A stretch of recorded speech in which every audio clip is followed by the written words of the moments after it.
time for the spoopening. Ugh. Today, we are reading the call of, okay, so I looked this up, and it is, what's the word? Undetermined. The call of Cthulhu. I'm just gonna go with Cthulhu, just so I don't go insane trying to pronounce it. So we're going with Cthulhu, the Call of Cthulhu, and then after that, the Legend of Sleepy Hollow. I feel like that is the what is the word? So good with words today. Um, the Christmas Carol of Halloween, and I'm not sure I've ever actually read it. So we're going to have whatever's going to happen with Lovecraft, and then we're going to have some Sleepy Hollow to just kind of get us into the Halloween mood. So, without further ado, I'll make sure I didn't forget anything and everything is Christmas Carol of Halloween. Absolutely. Don't you think? I think so. Oh, so yes, that seems like it's working. What? It's the story that goes with it. That's the story that you think of when you think of that holiday. At least I think so. It's got a pumpkin and there's headless and there's a pumpkin. It's perfect. And it's nothing I don't think it's anything too out there. So that's I'm sticking to my analogy. But we'll see. Those are things that aren't typically together, so I need to see what goes down. Yeah. I could be totally wrong because I don't think I've actually ever read it before. So first we'll have the Cathal of Cthulhu, the Call of Cthulhu, which is going to be one of those drug trip ones, potentially. I'm not sure. We shall see. So the Call of Cthulhu by H.P. Lovecraft, and of course, it was at a time. You know what I'm saying? That it might potentially have references, etc. That we'll just gloss over. Good evening. Good to see you. We're reading The Call of Cthulhu, and I was just explaining historical things that might go down that we'll just gloss over and enjoy the story. And yeah, so the Call of Cthulhu. And look at Chicken, he's a bear, he's adorable. I love him. Okay, The Call of Cthulhu by H.P. Lovecraft. Of such great powers or beings, there may be conceivably a survival of a hugely remote period when consciousness was manifested, perhaps in shapes and forms long since withdrawn before the tide of advancing humanity, forms of which poetry and legend alone have caught a flying memory and called them gods, monsters, mythical beings of all sorts and kinds. Algernon Blackwood. Chapter or Part 1, The Horror in Clay. Oh, Chicken the Bear reading the Christmas Carol of Halloween. I think I need a drink. Yes, absolutely. I love that. That's perfect. The Horror in Clay. The most merciful thing in the world, I think, is the inability of the human mind to correlate all its contents. We live on a placid island of ignorance in the midst of black seas of infinity, and it was not meant that we should voyage far. The sciences, each straining in its own direction, have hitherto harmed us little, but some day the piecing together of dissociated knowledge will open up such terrifying vistas of reality and of our frightful position therein, that we shall either go mad from the revelation or flee from the deadly light into the peace and safety of a new dark age. Theosophists have guessed at the awesome grandeur of the cosmic cycle wherein our world and human race form transient incidents. They have hinted at strange survivals in terms which would freeze the blood, if not masked by a bland optimism.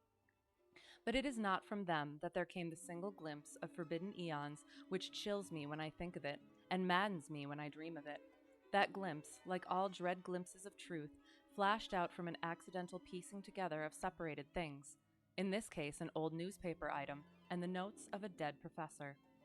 I hope that no one else will accomplish this piecing out. Certainly, if I live, I shall never knowingly supply a link in so hideous a chain. I think that the professor, too, intended to keep silent regarding the part he knew, and that he would have destroyed his notes had not sudden death seized him. My knowledge of the thing began in the winter of 1926 to 27 with the death of my granduncle, George Gamel Angle, Professor Emeritus of Semitic Languages in Brown University, Providence, Rhode Island.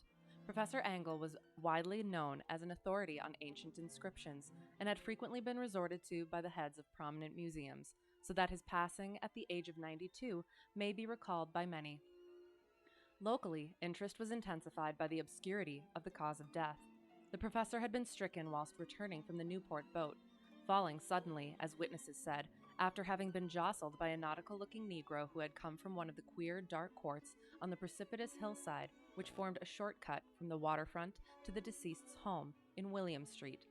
Physicians were unable to find any visible disorder, but concluded, after perplexed debate, that some obscure lesion of the heart, induced by the brisk ascent of so steep a hill by so elderly a man, was responsible for the end. At the time I saw no reason to dissent from this dictum, but latterly I am inclined to wonder, and more than wonder. As my granduncle's heir and executor, for he died a childless widower, I was expected to go over his papers with some thoroughness, and for that purpose moved his entire set of files and boxes to my quarters in Boston. And hello there! We're currently reading The Call of Cthulhu, and a professor just died, and we don't know how. So yes. Pancake God.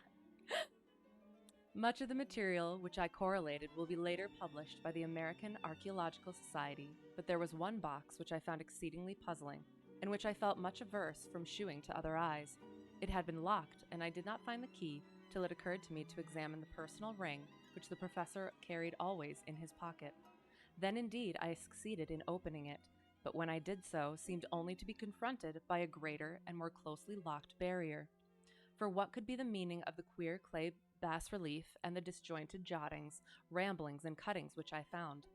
Had my uncle, in his latter years, become credulous of the most superficial impostures? I resolved to search out the eccentric sculptor responsible for this apparent disturbance of an old man's peace of mind. The bas-relief was a rough rectangle, less than an inch thick, and about 5 by 6 inches in area, obviously of modern origin. Its designs, however, were far from modern in atmosphere and suggestion, for although the vagaries of cubism and futurism are many and wild, they do not often reproduce that cryptic regularity which lurks in prehistoric writing. And writing of some kind the bulk of these designs seemed certainly to be, though my memory, despite much familiarity with the papers and collections of my uncle, failed in any way to identify this particular species or even to hint at its remotest affiliations. Above these apparent hieroglyphics was a figure of evidently pictorial intent, though its impressionistic execution forbade a very clear idea of its nature. It seemed to be a sort of monster, or symbol representing a monster, of a form which only a diseased fancy could conceive.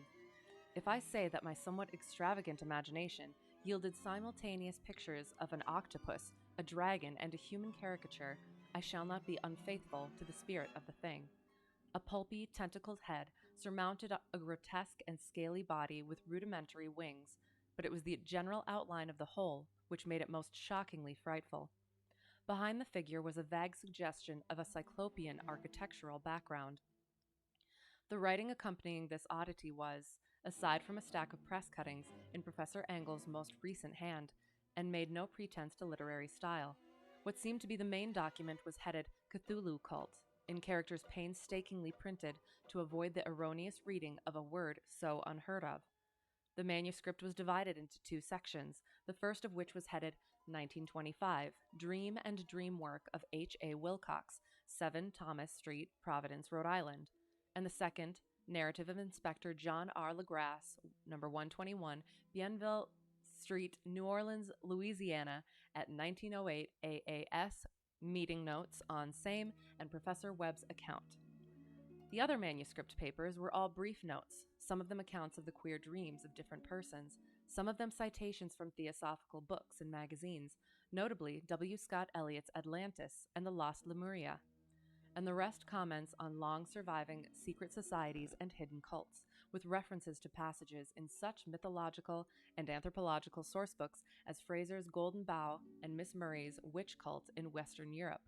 The cuttings largely alluded to outre mental illnesses and outbreaks of group folly or mania in the spring of 1925. The first half of the principal manuscript told a very peculiar tale. It appears that on March 1st, 1925, a thin, dark young man of neurotic and excited aspect had called upon Professor Angle bearing the singular clay bas relief, which was then exceedingly damp and fresh. His card bore the name of Henry Anthony Wilcox, and my uncle had recognized him as the youngest son of an excellent family slightly known to him, who had latterly been studying sculpture at the Rhode Island School of Design and living alone at the Fleur-de-Lis building near that institution. Wilcox was a precocious youth of known genius but great eccentricity, and had from childhood excited attention through the strange stories and odd dreams he was in the habit of relating. He called himself psychically hypersensitive, but the staid folk of the ancient commercial city dismissed him as merely queer. Never mingling much with his kind, he had dropped gradually from social visibility and was now known only to a small group of aesthetes from other towns. Even the Providence Art Club, anxious to preserve its conservatism, had found him quite hopeless. On the occasion of the visit, ran the professor's manuscript, the sculptor abruptly asked for the benefit of his host's archaeological knowledge in identifying the hieroglyphics on the bas-relief. He spoke in a dreamy, stilted manner which suggested pose and alienated sympathy, and my uncle shewed some sharpness in replying, for the conspicuous freshness of the tablet implied kinship with anything but archaeology. Young Wilcox's rejoinder, which impressed my uncle enough to make him recall and record it verbatim, was of a fantastically poetic cast which must have typified his whole conversation, and which I have since found highly characteristic of him. He said, "It is new indeed, for I made it last night in a dream of strange cities, and dreams are older than brooding Tyre, or the contemplative Sphinx, or garden-girdled Babylon." It was then that he began that rambling tale which suddenly played upon a sleeping memory and won the fevered interest of my uncle. There had been a slight earthquake tremor the night before, the most considerable felt in New England for some years, and Wilcox's imagination had been keenly affected. Upon retiring, he had had an unprecedented dream of great cyclopean cities of Titan blocks and sky-flung monoliths, all dripping with green ooze and sinister with latent horror. Hieroglyphics had covered the walls and pillars, and from some undetermined point below had come a voice that was not a voice, a chaotic sensation which only fancy could transmute into sound, but which he attempted to render by the almost unpronounceable jumble of letters, Cthulhu Tan. Yep. This verbal jumble was the key to the recollection which excited and disturbed Professor Angle. He questioned the sculptor with scientific minuteness and studied with almost frantic intensity the bas-relief on which the youth had found himself working, chilled and clad only in his nightclothes when waking had stolen bewilderingly over him. My uncle blamed his old age, Wilcox afterwards said, for his slowness in recognizing both hieroglyphics and pictorial design. Many of his questions seemed highly out of place to his visitor, especially those which tried to connect the latter with strange cults or societies, and Wilcox could not understand the repeated promises of silence which he was offered in exchange for an admission of membership in some widespread, mystical, or paganly religious body. When Professor Angle became convinced that the sculptor was indeed ignorant of any cult or system of cryptic lore, he besieged his visitor with demands for future reports of dreams. This bore regular fruit, for after the first interview, the manuscript records daily calls of the young man, during which he related startling fragments of nocturnal imagery, whose burden was always some terrible cyclopean vista of dark and dripping stone, with a subterranean voice or intelligence shouting monotonously in enigmatical sense impacts, uninscribable save as gibberish. The two sounds most frequently repeated are those rendered by the letters Cthulhu and Arlaya. On March 23rd, the manuscript continued. Wilcox failed to appear, and inquiries at his quarters revealed that he had been stricken with an obscure sort of fever and taken to the home of his family in Waterman Street. He had cried out in the night, arousing several other artists in the building, and had manifested since then only alternations of unconsciousness and delirium. My uncle at once telephoned the family, and from that time forward kept close watch of the case, calling often at the Thayer Street office of Dr. Toby, whom he learned to be in charge. The youth's febrile mind apparently was dwelling on strange things, and the doctor shuddered now and then as he spoke of them. They included not only a repetition of what he had formerly dreamed, but touched wildly on a gigantic thing, miles high, which walked or lumbered about. He at no time fully described this object, but occasional frantic words, as repeated by Dr. Toby, convinced the professor that it must be identical with the nameless monstrosity he had sought to depict in his dream sculpture.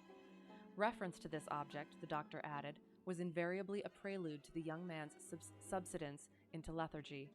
His temperature, oddly enough, was not greatly above normal, but his whole condition was otherwise, such as to suggest true fever rather than mental disorder.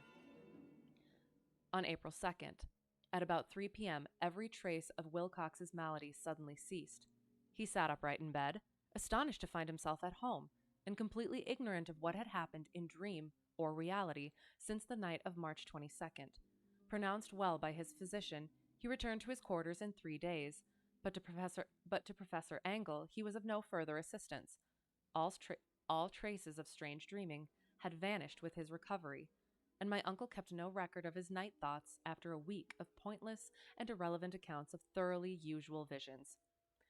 Here the first part of the manuscript ended, but references to certain of the scattered notes gave me much material for thought, so much, in fact, that only the ingrained skepticism then forming my philosophy can account for my continued distrust of the artist. The notes in question were those descriptive of the dreams of various persons covering the same period as that in which young Wilcox had had his strange visitations.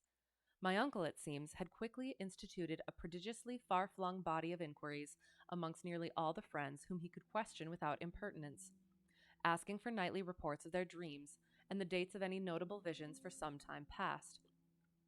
The reception of his request seems to have been varied, but he must, at the very least, have received more responses than any ordinary man could have handled without a secretary. This original correspondence was not preserved, but his notes formed a thorough and really significant digest.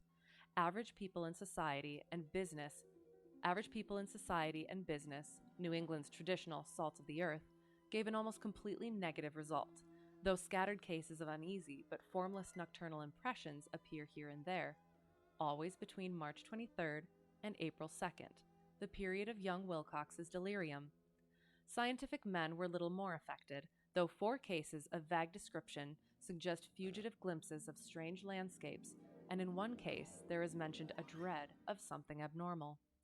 It was from the artists and poets that the pertinent answers came, and I know that panic would have broken loose had they been able to compare notes. As it was lacking their original letters, I half suspected the compiler of having asked leading questions or of having edited the correspondence in corroboration of what he had latently resolved to see.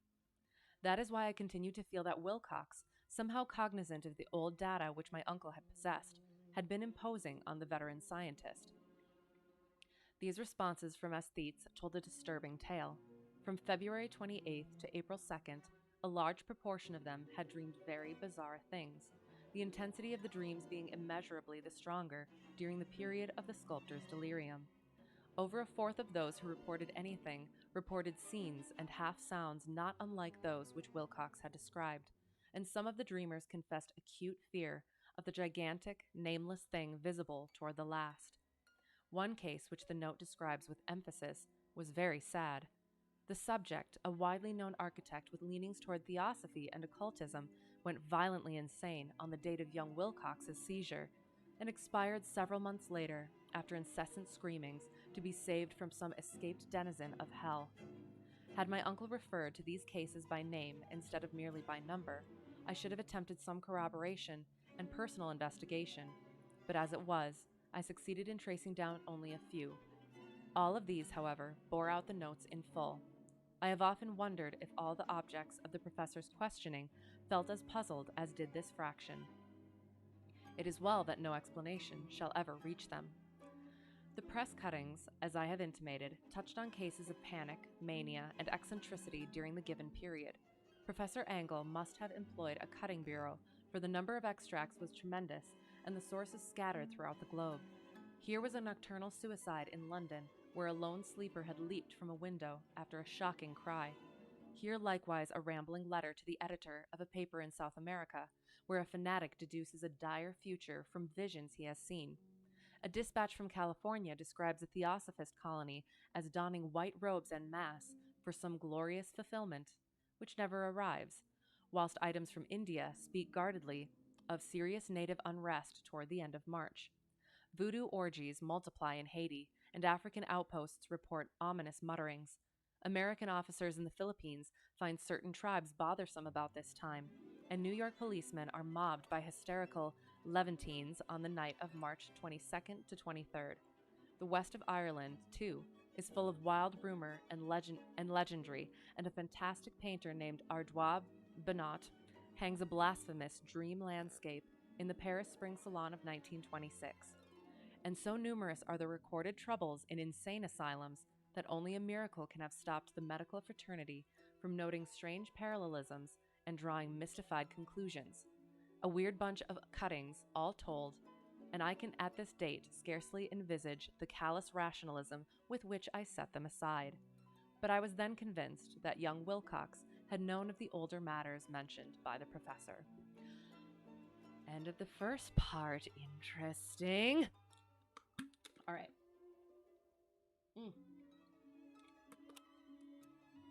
This has all sorts of stuff that I enjoy in this. And I like, it harkens back a little bit to his other one, the Nyarlathotep Hotep, where it has that ominous stuff in it and the kind of messed up stuff in it, but it's still in that reality. The plot be thickening. Yes, it do. So, yeah, I'm excited to keep on getting into the, once it starts getting super messed up. So, part 2, The Tale of Inspector Legras. The older matters, which had made the sculptor's dream in bas-relief so significant to my uncle, formed the subject of the second half of his long manuscript. Once before, it appears, Professor Angle had seen the hellish outlines of the nameless monstrosity, puzzled over the unknown hieroglyphics, and heard the ominous syllables which can be rendered only as Cthulhu. And all this in so stirring and horrible a connection that it is small wonder he pursued young Wilcox with queries and demands for data. The earlier experience had come in 1908, 17 years before, when the American Archaeological Society held its annual meeting in St. Louis. Professor Angle, as befitted one of his authority and attainments, had had a prominent part in all the deliberations, and was one of the first to be approached by the several outsiders who took advantage of the convocation to offer questions for correct answering and problems for expert solution. The chief of these outsiders, and in a short time the focus of interest for the entire meeting, was a commonplace-looking middle-aged man who had traveled all the way from New Orleans for certain special information unobtainable from any local source. His name was John Raymond Legras, and he was by profession an inspector of police. With him he bore the subject of his visit, a grotesque, repulsive, and apparently very ancient stone statuette, whose origin he was at a loss to determine. It was not to be fancied that Inspector Legras had the least interest in archaeology. On the contrary, his wish for enlightenment was prompted by purely professional considerations. The statuette, idol, fetish, or whatever it was, had been captured some months before in the wooded swamps south of New Orleans during a raid on a supposed voodoo meeting. And so singular and hideous were the rites connected with it that the police could not but realize that they had stumbled on a dark cult totally unknown to them and infinitely more diabolic than even the blackest of the African voodoo circles. Of its origin, apart from the erratic and unbelievable tales extorted from the captured members, absolutely nothing was to be discovered. Hence the anxiety of the police for any antiquarian lore which might help them to place the frightful symbol and through it track down the cult to its fountainhead. Inspector Legras was scarcely prepared for the sensation which his offering created. One sight of the thing had been enough to throw the assembled men of science into a state of tense excitement, and they lost no time in crowding around him to gaze at the to gaze at the diminutive figure whose utter strangeness and air of genuinely abysmal antiquity hinted so potently at unopened and archaic vistas. No recognized school of sculpture had animated this terrible object, yet centuries and even thousands of years seemed recorded in its dim and greenish surface of unplaceable stone. The figure, which was finally passed slowly from man to man for close and careful study, was between 7 and 8 inches in height, and of exquisitely artistic workmanship. It represented a monster of vaguely anthropoid outline, but with an octopus-like head, whose face was a mass of feelers, a scaly, rubbery-looking body, prodigious claws on hind and forefeet, and long, narrow wings behind. This thing, which seemed instinct with a fearsome and unnatural malignancy, was of a somewhat bloated corpulence, and squatted evilly on a rectangular block or pedestal covered with undecipherable characters. The tips of the wings touched the back edge of the block. The seat occupied the center, whilst the long, curved claws of the doubled-up, crouching hind legs gripped the front edge and extended a quarter of the way down toward the bottom of the pedestal. The cephalopod head was bent forward, so that the ends of the facial feelers brushed the backs of huge forepaws which clasped the croucher's elevated knees. The aspect of the whole was abnormally lifelike, and the more subtly fearful because its source was so totally unknown. Its vast, awesome, and incalculable age was unmistakable, yet not one link did it shew with any known type of art belonging to civilization's youth, or indeed to any other time. Totally separate and apart, its very material was a mystery, for the soapy, greenish-black stone, with its golden or iridescent flecks and striations, resembled nothing familiar to geology or mineralogy.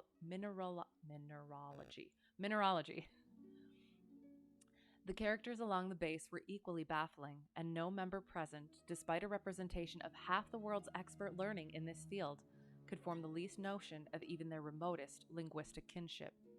They, like the subject and material, belonged to something horribly remote and distinct from mankind as we know it, something frightfully suggestive of old and unhallowed cycles of life in which our world and our conceptions have no part.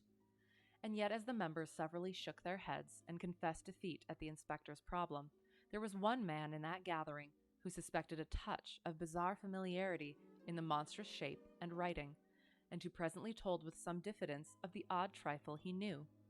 This person was the late William Channing Webb, professor of anthropology in Princeton University, and an explorer of no slight note.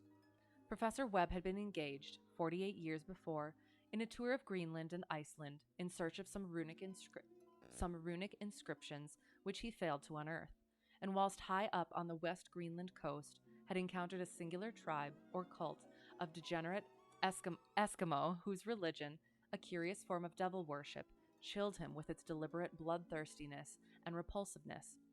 It was a faith of which other Eskimo knew little, and which they mentioned only with shudders, saying that it had come down from horribly ancient eons before ever the world was made. Besides nameless rites and human sacrifices, there were certain queer hereditary rituals addressed to a supreme elder devil, or Tornasuk, and of this Professor Webb had taken a careful, phonetic copy from an aged Angakok or wizard priest, expressing the sounds in Roman letters as best he knew how. But just now of prime significance was the fetish which this cult had cherished, and around which they danced when the aurora leaped high over the ice cliffs. It was, the professor stated, a very crude bas-relief of stone, comprising a hideous picture and some cryptic writing, and so far as he could tell, it was a rough parallel in all essential features of the bestial thing now lying before the meeting. This data, received with suspense and astonishment by the assembled members, proved doubly exciting to Inspector Legrasse, and he began at once to ply his informant with questions. Having noted and copied an oral ritual among the swamp cult worshippers his men had arrested, he besought the professor to remember as best he might the syllables taken down amongst the diabolist Eskimo. There then followed an exhaustive comparison of details, and a moment of really odd silence when both detective and scientist agreed on the virtual identity of the phrase common to two hellish rituals so many worlds of distance apart. What in substance both the Eskimo wizards and the Louisiana swamp priests had chanted to their kindred idols was something very like this, the word divisions being guessed at from traditional breaks in the phrase as chanted aloud. I apologize in advance. Funglui Mlu Nafchulu Cthulhu Erlaya Waga Nagelvtan. Yeah. Legras had 1 point in advance of Professor Webb, for several among his mongrel prisoners had repeated to him what older celebrants had told them the words meant. This text, as given, ran something like this: In his house at Orlaya, dead Cthulhu waits dreaming. Yeah, that one. And now, in response to a general and urgent demand, Inspector Legras related as fully as possible his experience with the swamp worshippers, telling a story to which I could see my uncle attached profound significance. It savored of the wildest dreams of mythmaker and theosophist, and disclosed an astonishing degree of cosmic imagination among such half-castes and pariahs as might be least expected to possess it. On November 1st, 1907, there had come to the New Orleans police a frantic summons from the swamp and lagoon country to the south. The squatters there, mostly primitive but good-natured descendants of Lafitte's men, were in the grip of stark terror from an unknown thing which had stolen upon them in the night. It was voodoo, apparently, but voodoo of a more terrible sort than they had ever known, and some of their women and children had disappeared since the malevolent tom-tom had begun its incessant beating far within the black-haunted woods where no dweller ventured. There were insane shouts and harrowing screams, soul-chilling chants and dancing double flames, and the frightened messenger added, the people could stand it no more. So a body of 20 police, filling 2 carriages and an automobile, had set out in the late afternoon with the shivering squatter as a guide. At the end of the passable road they alighted, and for miles splashed on in silence through the terrible cypress woods where day never came. Ugly roots and malignant hanging nooses of Spanish moss beset them, and now and then a pile of dank stones or a fragment of a rotting wall intensified by its hint of morbid habitation, a depression which every malformed tree and every fungus islet combined to create. At length the squatter settlement, a miserable huddle of huts, hove in sight, and hysterical dwellers ran out to cluster around the group of bobbing lanterns. The muffled beat of tom-toms was now faintly audible far, far ahead, and a curdling shriek came at infrequent intervals when the wind shifted. A reddish glare, too, seemed to filter through the pale undergrowth beyond endless avenues of forest night, reluctant even to be left alone again. Each one of the cowed squatters refused point-blank to advance another inch toward the scene of unholy worship. So Inspector Legras and his 19 colleagues plunged on unguided into black arcades of horror that none of them had ever trod before.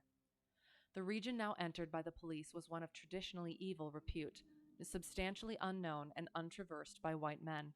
There were legends of a hidden lake unglimpsed by mortal sight, in which dwelt a huge, formless, white polypus thing with luminous eyes, and squatters whispered that bat-winged devils flew up out of caverns in inner earth to worship it at midnight. They said it had been there before d'Iberville, before La Salle, before the Indians, and before even the wholesome beasts and birds of the woods. It was nightmare itself, and to see it was to die. But it made men dream, and so they knew enough to keep away. The present voodoo orgy was, indeed, on the merest fringe of this abhorred area, but that location was bad enough. Hence, perhaps the very place of the worship had terrified the squatters more than the shocking sounds and incidents. Only poetry or madness could do justice to the noises heard by Legras's men as they plowed on through the black morass toward the red glare and the muffled tom-toms. There are vocal qualities peculiar to men, and vocal qualities peculiar to beasts, and it is terrible to hear the one when the source should yield the other. That's a great line. Animal fury and orgiastic license here whipped themselves to demoniac heights by howls and squawking ecstasies that tore and reverberated through those nighted woods like pestilential tempests from the gulfs of hell. Now and then the less organized ululation would cease, and from what seemed a well-drilled chorus of hoarse voices would rise in sing-song chant that hideous phrase or ritual. He is dreaming. In his in his house, Erlaya, the dead Chulu, or Cthulhu, is dreaming. Haha, there we go. Then the men, having reached a spot where the trees were thinner, came suddenly in sight of the spectacle itself. 4 of them reeled, 1 fainted, and 2 were shaken into a frantic cry, which the mad cacophony of the orgy fortunately deadened. Thanks, yeah. Legrasse dashed swamp water on the face of the fainting man, and all stood trembling and nearly hypnotized with horror. In a natural glade of the swamp stood a grassy island of perhaps an acre's extent, clear of trees and tolerably dry. On this now leaped and twisted a more indescribable horde of human abnormality than any but a Sime or an Angarola could paint. Void of clothing, this hybrid spawn were braying, bellowing, and writhing about a monstrous ring-shaped bonfire, in the center of which, revealed by occasional rifts in the curtain of flame, stood a great granite monolith some 8 feet in height, on top of which, incongruous with its diminutiveness, rested the noxious carven statuette. From a wide circle of 10 scaffolds set up at regular intervals, with the flame-girt monolith as a center, hung, head downward, the oddly marred bodies of the helpless squatters who had disappeared. It was inside this circle that the ring of worshippers jumped and roared, the general direction of the mass motion being from left to right in endless bacchanal between the ring of bodies and the ring of fire. It may have been only imagination, and it may have been only echoes which induced one of the men, an excitable Spaniard, to fancy he had heard antiphonal responses to the ritual from some far and unillumined spot deeper within the wood of ancient legendary and horror. This man, Joseph D. Galvez, I later met and questioned, and he proved distractingly imaginative. He indeed went so far as to hint of the faint beating of great wings, and of a glimpse of shining eyes and a mountainous white bulk beyond the remotest trees. But I suppose he had been hearing too much native superstition. Actually, the horrified pause of the men was of comparatively brief duration. Duty came first, and although there must have been nearly 100 mongrel celebrants in the throng, the police relied on their firearms and plunged determinedly into the nauseous rout. For 5 minutes, the resultant din and chaos were beyond description. Wild blows were struck, shots were fired, and escapes were made, but in the end, Legrasse was able to count some 47 sullen prisoners, whom he forced to dress in haste and fall into line between 2 rows of policemen. 5 of the worshippers lay dead, and 2 severely wounded ones were carried away on improvised stretchers by their fellow prisoners. The image on the monolith, of course, was carefully removed and carried back by Legrasse. Examined at headquarters after a trip of intense strain and weariness, the prisoners all proved to be men of a very low, mixed-blooded, and mentally aberrant type. Most were seamen, and a sprinkling of Negroes and mulattoes, largely West Indians or Brava Portuguese from the Cape Verde Islands, gave a coloring of voodooism to the heterogeneous cult. But before many questions were asked, it became manifest that something far deeper and older than Negro fetishism was involved. Degraded and ignorant as they were, the creatures held with surprising consistency to the central idea of their loathsome faith. They worshipped, so they said, the great old ones who lived ages before there were any men, and who came to the young world out of the sky. Those old ones were gone now, inside the earth and under the sea, but their dead bodies had told their secrets in dreams to the first men, who formed a cult which had never died. This was that cult, and the prisoners said it had always existed, and always would exist, hidden in distant wastes and dark places all over the world until the time when the great priest Cthulhu, from his dark house in the mighty city of Arlaia, under the waters, should rise and bring the earth again beneath his sway. Some day he would call, when the stars were ready, and the secret cult would always be waiting to liberate him. Meanwhile, no more must be told. There was a secret which even... I apologize. Ugh. It's a mouthful. Meanwhile, no more must be told. There was a secret which even torture could not extract. Mankind was not absolutely alone among the conscious things of earth, for shapes came out of the dark to visit the faithful few. But these were not the great old ones. No man had ever seen the old ones. The carven idol was great Cthulhu, but none might say whether or not the others were precisely like him. No one could read the old writing now, but things were told by word of mouth. The chanted ritual was not the secret. That was never spoken aloud, only whispered. The chant meant only this: in his house at Arlaya, dead Cthulhu waits dreaming. Only 2 of the prisoners were found sane enough to be hanged, and the rest were committed to various institutions. All denied a part in the ritual murders, and averred that the killing had been done by black-winged ones, which had come to them from their immemorial meeting place in the haunted wood. But of those mysterious allies no coherent account could ever be gained. What the police did extract came mainly from an immensely aged mestizo named Castro, who claimed to have sailed to strange ports and talked with undying leaders of the cult in the mountains of China. Old Castro remembered bits of hideous legend that paled the speculations of theosophists and made man and the world seem recent and transient indeed. There had been eons when other things ruled on the earth, and they had had great cities. Remains of them, he said, the deathless Chinaman had told him, were still to be found as cyclopean stones on islands in the Pacific. They all died vast epochs of time before men came, but there were arts which could revive them when the stars had come round again to the right positions in the cycle of eternity. They had indeed come themselves from the stars and brought their images with them. Those great old ones, Castro continued, were not composed altogether of flesh and blood. They had shape, for did not this star-fashioned image prove it? But that shape was not made of matter. When the stars were right, they could plunge from world to world through the sky, but when the stars were wrong, they could not live. But although they no longer lived, they would never really die. They all lay in stone houses in their great city of Arlaya, preserved by the spells of mighty Cthulhu, for a glorious resurrection when the stars and the earth might once more be ready for them. But at that time, some force from outside must serve to liberate their bodies. The spells that preserved them intact likewise prevented them from making an initial move, and they could only lie awake in the dark and think whilst uncounted millions of years rolled by. They knew all that was occurring in the universe, but their mode of speech was transmitted thought. Even now they talked in their tombs. When, after infinities of chaos, the first men came, the great old ones spoke to the sensitive among them by molding their dreams, for only thus could their language reach the fleshly minds of mammals.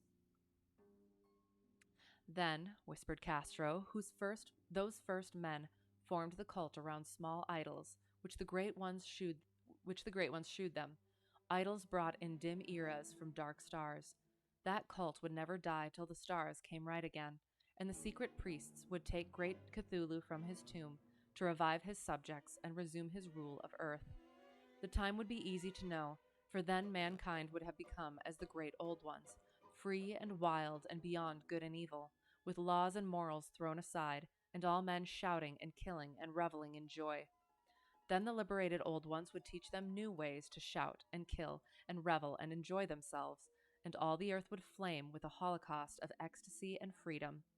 Meanwhile, the cult, by appropriate rites, must keep alive the memory of those ancient ways and shadow forth the prophecy of their return.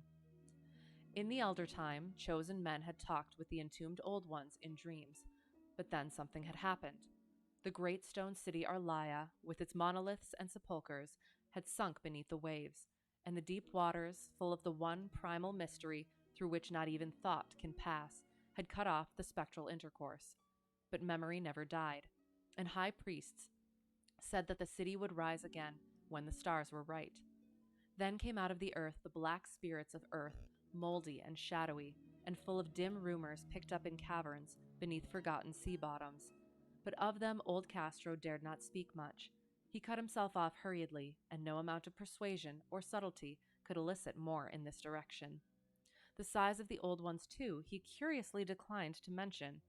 Of the cult, he said that he thought the center lay amid the pathless deserts of Arabia, where Irving, the city of pillars, dreams hidden and untouched. It was not allied to the European witch cult, and was virtually unknown beyond its members. No book had ever really hinted of it, though the deathless Chinaman said that there were double meanings in the Necronomicon of the mad Arab Abdul al-Hazred. which the initiated might read as they chose, especially the much discussed couplet, "That is not dead which can eternal lie, and with strange eons even death may die." Legras, deeply impressed and not a little bewildered, had inquired in vain concerning the historic affiliations of the cult. Castro, apparently, had told the truth when he said that it was wholly secret.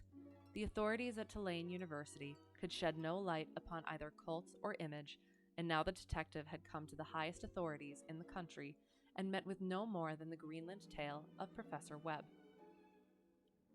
The feverish interest aroused at the meeting by Legras's tale, corroborated as it was by the statuette, is echoed in the subsequent correspondence of those who attended, although scant mention occurs in the formal publications of the society. Caution is the first care of those accustomed to face occasional charlatanry and imposture. Legras for some time lent the image to Professor Webb, but at the latter's death it was returned to him and remains in his possession, where I viewed it not long ago. It is truly a terrible thing, and unmistakably akin to the dream sculpture of young Wilcox. That my uncle was excited by the tale of the sculptor I did not wonder, for what thoughts must arise upon hearing, after a knowledge of what Legras had learned of the cult, of a sensitive young man who had dreamed not only the figure and exact hieroglyphics of the swamp-found image and the Greenland devil tablet, but had come in his dreams upon at least three of the precise words of the formula uttered alike by Eskimo diabolists and mongrel Louisianians. Professor Engel's instant start on an investigation of the utmost thoroughness was eminently natural. Though privately I suspected young Wilcox of having heard of the cult in some indirect way, and of having invented a series of dreams to heighten and continue the mystery at my uncle's expense. The dream narratives and cuttings collected by the professor were, of course, strong corroboration, but the rationalism of my mind and the extravagance of the whole subject led me to adopt what I thought the most sensible conclusions. So after thoroughly studying the manuscript again and correlating the theosophical and anthropological notes with the cult narrative of Legras, I made a trip to Providence to see the sculptor and give him the rebuke I thought proper for so boldly imposing upon a learned and aged man. Wilcox still lived alone in the Fleur-de-Lis building in Thomas Street, a hideous Victorian imitation of 17th century Britain architecture which flaunts its stuccoed front amidst the lovely colonial houses on the ancient hill, and under the very shadow of the finest Georgian steeple in America. I found him at work in his rooms, and at once conceded from the specimens scattered about that his genius is indeed profound and authentic. He will, I believe, sometime be heard from as one of the great decadents, for he has crystallized in clay and will one day mirror in marble those nightmares and fantasies which Arthur Machen evokes in prose and Clark Ashton Smith makes visible in verse and in painting. Dark, frail, and somewhat unkempt in aspect, he turned languidly at my knock and asked me my business without rising. When I told him who I was, he displayed some interest, for my uncle had excited his curiosity in probing his strange dreams, yet had never explained the reason for the study. I did not enlarge his knowledge in this regard, but sought with some subtlety to draw him out. In a short time I became convinced of his absolute sincerity, for he spoke of the dreams in a manner none could mistake. They and their subconscious residuum had influenced his art profoundly, and he shewed me a morbid statue whose contours almost made me shake with the potency of its black suggestion. He could not recall having seen the original of this thing except in his own dream bas-relief, but the outlines had formed themselves insensibly under his hands. It was, no doubt, the giant shape he had raved of in delirium. That he really knew nothing of the hidden cults, save from what my uncle's relentless catechism had let fall, he soon made clear, and again I strove to think of some way in which he could possibly have received the weird impressions. He talked of his dreams in a strangely poetic fashion, making me see with terrible vividness the damp cyclopean city of slimy green stone, whose geometry, he oddly said, was all wrong, and hear with frightened expectancy the ceaseless, half-mental calling from underground, Cthulhu Fatan, Cthulhu Fatan.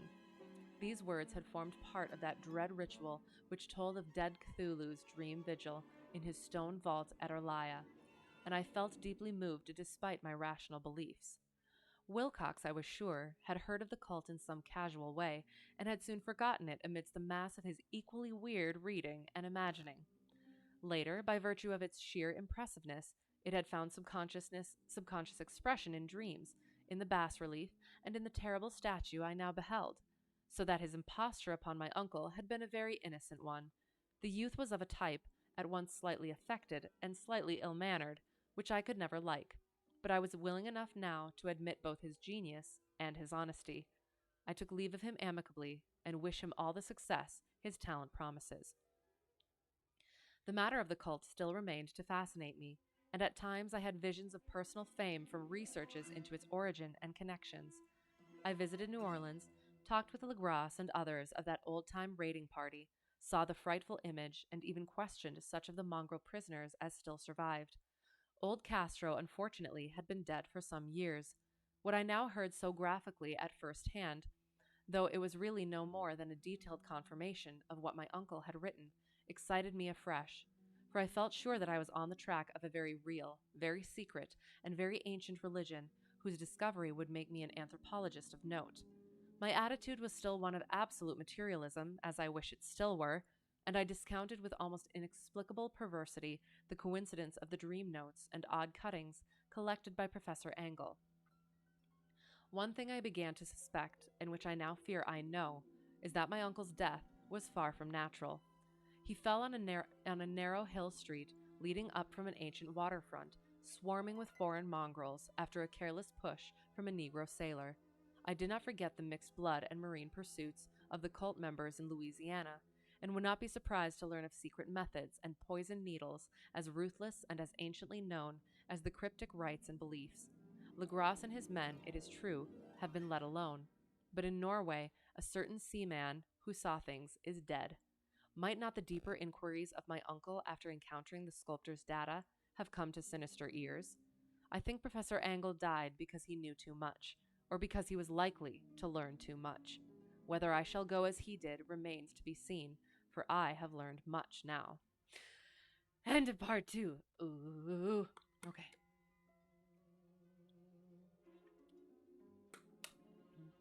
I do. There's a subtlety to it, but that really gives it that potency, I think. Like the more, it doesn't need a whole lot because it's in the content itself. That's just my thoughts. All right. Part 3. The Madness from the Sea. If heaven ever wishes to grant me a boon, it will be a total effacing of the results of a mere chance which fixed my eye on a certain stray piece of shelf paper. Subtlety goes a long ways. Yes, exactly, especially when it's so effectively done, I would say as well. It was nothing on which I would naturally have stumbled in the course of my daily round, for it was an old number of an Australian journal, the Sydney Bulletin for April 18th, 1925. It had escaped even the cutting bureau, which had at the time of its issuance been avidly collecting material for my uncle's research. I had largely given over my inquiries into what Professor Angle called the Cthulhu cult, and was visiting a learned friend in Paterson, New Jersey, the curator of a local museum and a mineralogist of note. Sorry, one more.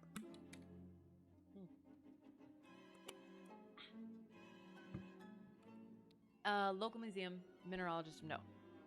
Examining one day the reserved specimens roughly set on the storage shelves in a rear room of the museum, my eye was caught by an odd picture in one of the old papers spread beneath the stones. It was the Sydney Bulletin I have mentioned, for my friend has wide affiliations in all conceivable foreign parts, and the picture was a half-tone cut of a hideous stone image almost identical with what Legras had found in the swamp. Eagerly clearing the sheet of its precious contents, I scanned the item in detail, and was disappointed to find it of only moderate length. What it suggested, however, was of portentous significance to my flagging quest, and I carefully tore it out for immediate action. It read as follows. Mystery derelict found at sea. Vigilant arrives with helpless armed New Zealand yacht in tow. One survivor and dead man found aboard. Tale of desperate battle and deaths at sea. Rescued seaman refuses particulars of strange experience. Odd idol found in his possession. Inquiry to follow. The Morrison County's freighter Vigilant, bound from Valparaiso, arrived this morning at its wharf in Darling Harbor, having in tow the battled and disabled but heavily armed steam yacht Alert of Dunedin, New Zealand, which was sighted April 12th in south latitude 34 degrees, 21 minutes west, longitude 152 degrees, 17 minutes. Yeah, that. With one living and one dead man aboard. The Vigilant left Valparaiso March 25th and on April 2nd was driven considerably south of her course by exceptionally heavy storms and monster waves. On April 12th, the derelict was signed, and though apparently deserted, was found upon boarding to contain one survivor in a half-delirious condition and one man who had evidently been dead for more than a week. The living man was clutching a horrible stone idol of unknown origin, about a foot in length, about a foot in height, regarding whose nature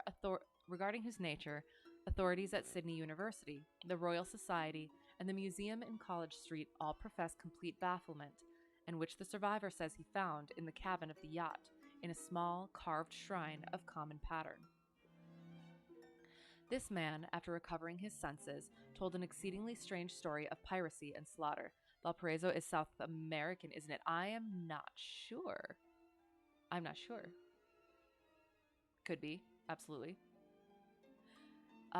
He is Gustav Johansen, a Norwegian of some intelligence, and had been second mate of the two-masted schooner Emma of Auckland, which sailed for Callao February 20th with a complement of 11 men. The Emma, he says, was delayed and thrown widely south of her course by the great storm March 1st, and on March 22nd, in south latitude 49 degrees 51 minutes, west longitude 128 degrees 34 minutes, encountered the Alert, manned by a queer and evil-looking crew of Kanakas and half-castes.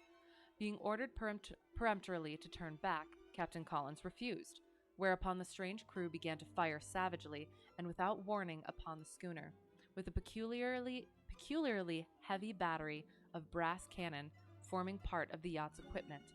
The Emma's men shewed fight, says the survivor, and though the schooner began to sink from shots beneath the waterline, they managed to heave alongside their enemy and board her, grappling with the savage crew on the yacht's deck, and being forced to kill them all, the number being slightly superior because of their particularly abhorrent and desperate, though rather clumsy mode of fighting. 3 of the Emma's men, including Captain Collins and First Mate Green, were killed, and the remaining 8 under Second Mate Johansen proceeded to navigate the captured yacht, going ahead in their original direction to see if any reason for their ordering back had existed.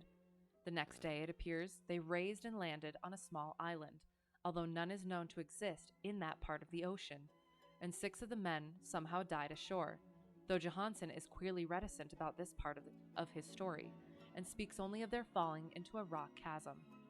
Later, it seems, he and one companion boarded the yacht and tried to manage her, but were beaten about by the storm of April 2nd. From that time till his rescue on the 12th, the man remembers little, and he does not even recall when William Bryden, his companion, died. Bryden's death reveals no apparent cause and was probably due to excitement or exposure. Cable advices from Dunedin report that the Alert was well known there as an island trader and bore an evil reputation along the waterfront. It was owned by a curious group of half-castes whose frequent meetings and night trips to the woods attracted no little curiosity, and it had set sail in great haste just after the storm and earth tremors of March 1st. Our Auckland correspondent gives the Emma and her crew an excellent reputation, and Johansen is described as a sober and worthy man. The Admiralty will institute an inquiry on the whole matter beginning tomorrow, at which every effort will be made to induce Johansen to speak more freely than he has done hitherto. This was all, together with the picture of the hellish image, but what a train of ideas it started in my mind. Here were new treasuries of data on the Cthulhu cult, and evidence that it had strange interests at sea as well as on land. What motive prompted the hybrid crew to order back the Emma as they sailed about with their hideous idol? What was the unknown island on which 6 of the Emma's crew had died, and about which the mate Johansen was so secretive? What had the Vice Admiralty's investigation brought out, and what was known of the noxious cult in Dunedin? And most marvelous of all, what deep and more than natural linkage of dates was this which gave a malign and now undeniable significance to the various turns of events so carefully noted by my uncle. March 1st, our February 28th, according to the international dateline, the earthquake and storm had come. From Dunedin the Alert and her noisome crew had darted eagerly forth as if imperiously summoned, and on the other side of the earth poets and artists had begun to dream of a strange, dank, cyclopean city, whilst a young sculptor had molded in his sleep the form of the dreaded Cthulhu. March 23rd, the crew of the Emma landed on an unknown island and left 6 men dead, and on that date the dreams of sensitive men assumed a heightened vividness and darkened with dread of a giant monster's malign pursuit, whilst an architect had gone mad and a sculptor had lapsed suddenly into delirium. And what of this storm of April 2nd, the date on which all dreams of the dank city ceased, and Wilcox emerged unharmed from the bondage of strange fever? What of all this, and of those hints of old Castro about the sunken, star-born old ones and their coming reign, their faithful cult and their mastery of dreams? Was I tottering on the brink of cosmic horrors beyond man's power to bear? If so, they must be horrors of the mind alone, for in some way the 2nd of April had put a stop to whatever monstrous menace had begun its siege of mankind's soul. That evening, after a day of hurried cabling and arranging, I bade my host adieu and took a train for San Francisco. In less than a month I was in Dunedin, where, however, I found that little was known of the strange cult members who had lingered in the old sea taverns. Waterfront scum was far too common for special mention, though there was vague talk about one inland trip these mongrels had made, during which faint drumming and red flame were noted on the distant hills. In Auckland I learned that Johansen had returned with yellow hair turned white after a perfunctory and inconclusive questioning at Sydney, and had thereafter sold his cottage in West Street and sailed with his wife to his old home in Oslo. Of his stirring experience he would tell his friends no more than he had told the Admiralty officials, and all they could do was to give me his Oslo address. After that, I went to Sydney and talked profitlessly with seamen and members of the Vice Admiralty Court. I saw the Alert, now sold and in commercial use, at Circular Quay in Sydney Cove, but gained nothing from its noncommittal bulk. The crouching image with its cuttlefish head, dragon body, scaly wings, and hieroglyphed pedestal was preserved in the museum at Hyde Park, and I studied it long and well, finding it a thing of balefully exquisite workmanship, and with the same utter mystery, terrible antiquity, and unearthly strangeness of material which I had noted in Legras's smaller specimen. Geologists, the curator told me, had found it a monstrous puzzle, for they vowed that the world held no rock like it. Then I thought with a shudder of what old Castro had told Legras about the primal great ones. They had come from the stars, and had brought their images with them. Shaken with such a mental revolution as I had never before known, I now resolved to visit mate Johansen in Oslo. Sailing for London, I re-embarked at once for the Norwegian capital, and one autumn day landed at the trim wharves in the shadow of Egeberg. Johansen's address, I discovered, lay in the old town of King Harald Hardrada, which kept alive the name of Oslo during all the centuries that the greater city masqueraded as Christiana. I made the brief trip by taxicab and knocked with palpitant heart at the door of a neat and ancient building with plastered front. Are implying they're aliens? Yes, I believe so. Yes, I do. I made the brief trip by taxicab and knocked with palpitant heart at the door of a neat and ancient building with plastered front. A sad-faced woman in black answered my summons, and I was stung with disappointment when she told me in halting English that Gustav Johansen was no more. He had not survived his return, said his wife, for the doings at sea in 1925 had broken him. He had told her no more than he had told the public, but had left a long manuscript of technical matters, as he said, written in English, evidently in order to safeguard her from the peril of casual perusal. During a walk through a narrow lane near the Gothenburg dock, a bundle of papers falling from an attic window had knocked him down. 2 Lascar sailors at once helped him to his feet, but before the ambulance could reach him, he was dead. Physicians found no adequate cause for the end and laid it to heart trouble and a weakened constitution. I now felt gnawing at my vitals that dark terror which will never leave me till I too am at rest, accidentally or otherwise. Persuading the widow that my connection with her husband's technical matters was sufficient to entitle me to his manuscript, I bore the document away and began to read it on the London boat. It was a simple, rambling thing, a naive sailor's effort at a post facto diary, and strove to recall day by day that last awful voyage. I cannot attempt to transcribe it verbatim in all its cloudiness and redundance, but I will tell its gist enough to shew why the sound of the water against the vessel's sides became so unendurable to me that I stopped my ears with cotton. Johansen, thank God, did not know quite all, even though he saw the city and the thing, but I shall never sleep calmly again when I think of the horrors that lurk ceaselessly behind life in time and in space, and of those unhallowed blasphemies from elder stars which dream beneath the sea, known and favored by a nightmare cult, ready and eager to loose them on the world whenever another earthquake shall heave their monstrous stone city again to the sun and air. Johansen's voyage had begun just as he told it to the Vice-Admiralty. The Emma, in ballast, had cleared Auckland on February 20th, and had felt the full force of that earthquake-born tempest which must have heaved up from the sea bottom the horrors that filled men's dreams. Once more under control, the ship was making good progress when held up by the Alert on March 22nd, and I could feel the mate's regret as he wrote of her bombardment and sinking. Of the swarthy cult fiends on the Alert, he speaks with significant horror. There was some peculiarly abominable quality about them which made their destruction seem almost a duty, and Johansen shews ingenuous wonder at the charge of ruthlessness brought against his party during the proceedings of the court of inquiry. Then, driven ahead by curiosity in their captured yacht under Johansen's command, the men sight a great stone pillar sticking out of the sea, and in southern latitude 47 degrees 9 minutes, western longitude 126 degrees 43 minutes, come upon a coastline of mingled mud, ooze, and weedy cyclopean masonry, which can be nothing less than the tangible substance of Earth's supreme terror. The nightmare corpse city of Arlaia, that was built in measureless eons behind history by the vast, loathsome shapes that seeped down from the dark stars. There lay great Cthulhu and his hordes, hidden in green, slimy vaults, and sending out at last, after cycles incalculable, the thoughts that spread fear to the dreams of the sensitive and called imperiously to the faithful to come on a pilgrimage of liberation and restoration.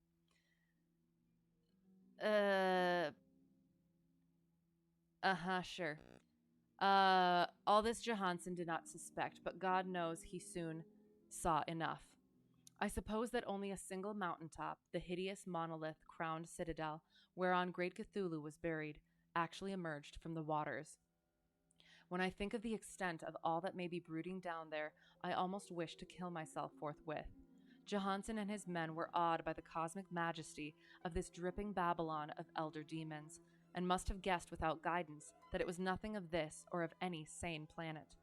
Awe at the unbelievable size of the greenish stone blocks, at the dizzying height of the great carven monolith, and at the stupefying identity of the colossal statues and bas-reliefs with the queer image found in the shrine on the Alert, is poignantly visible in every line of the mate's frightened description.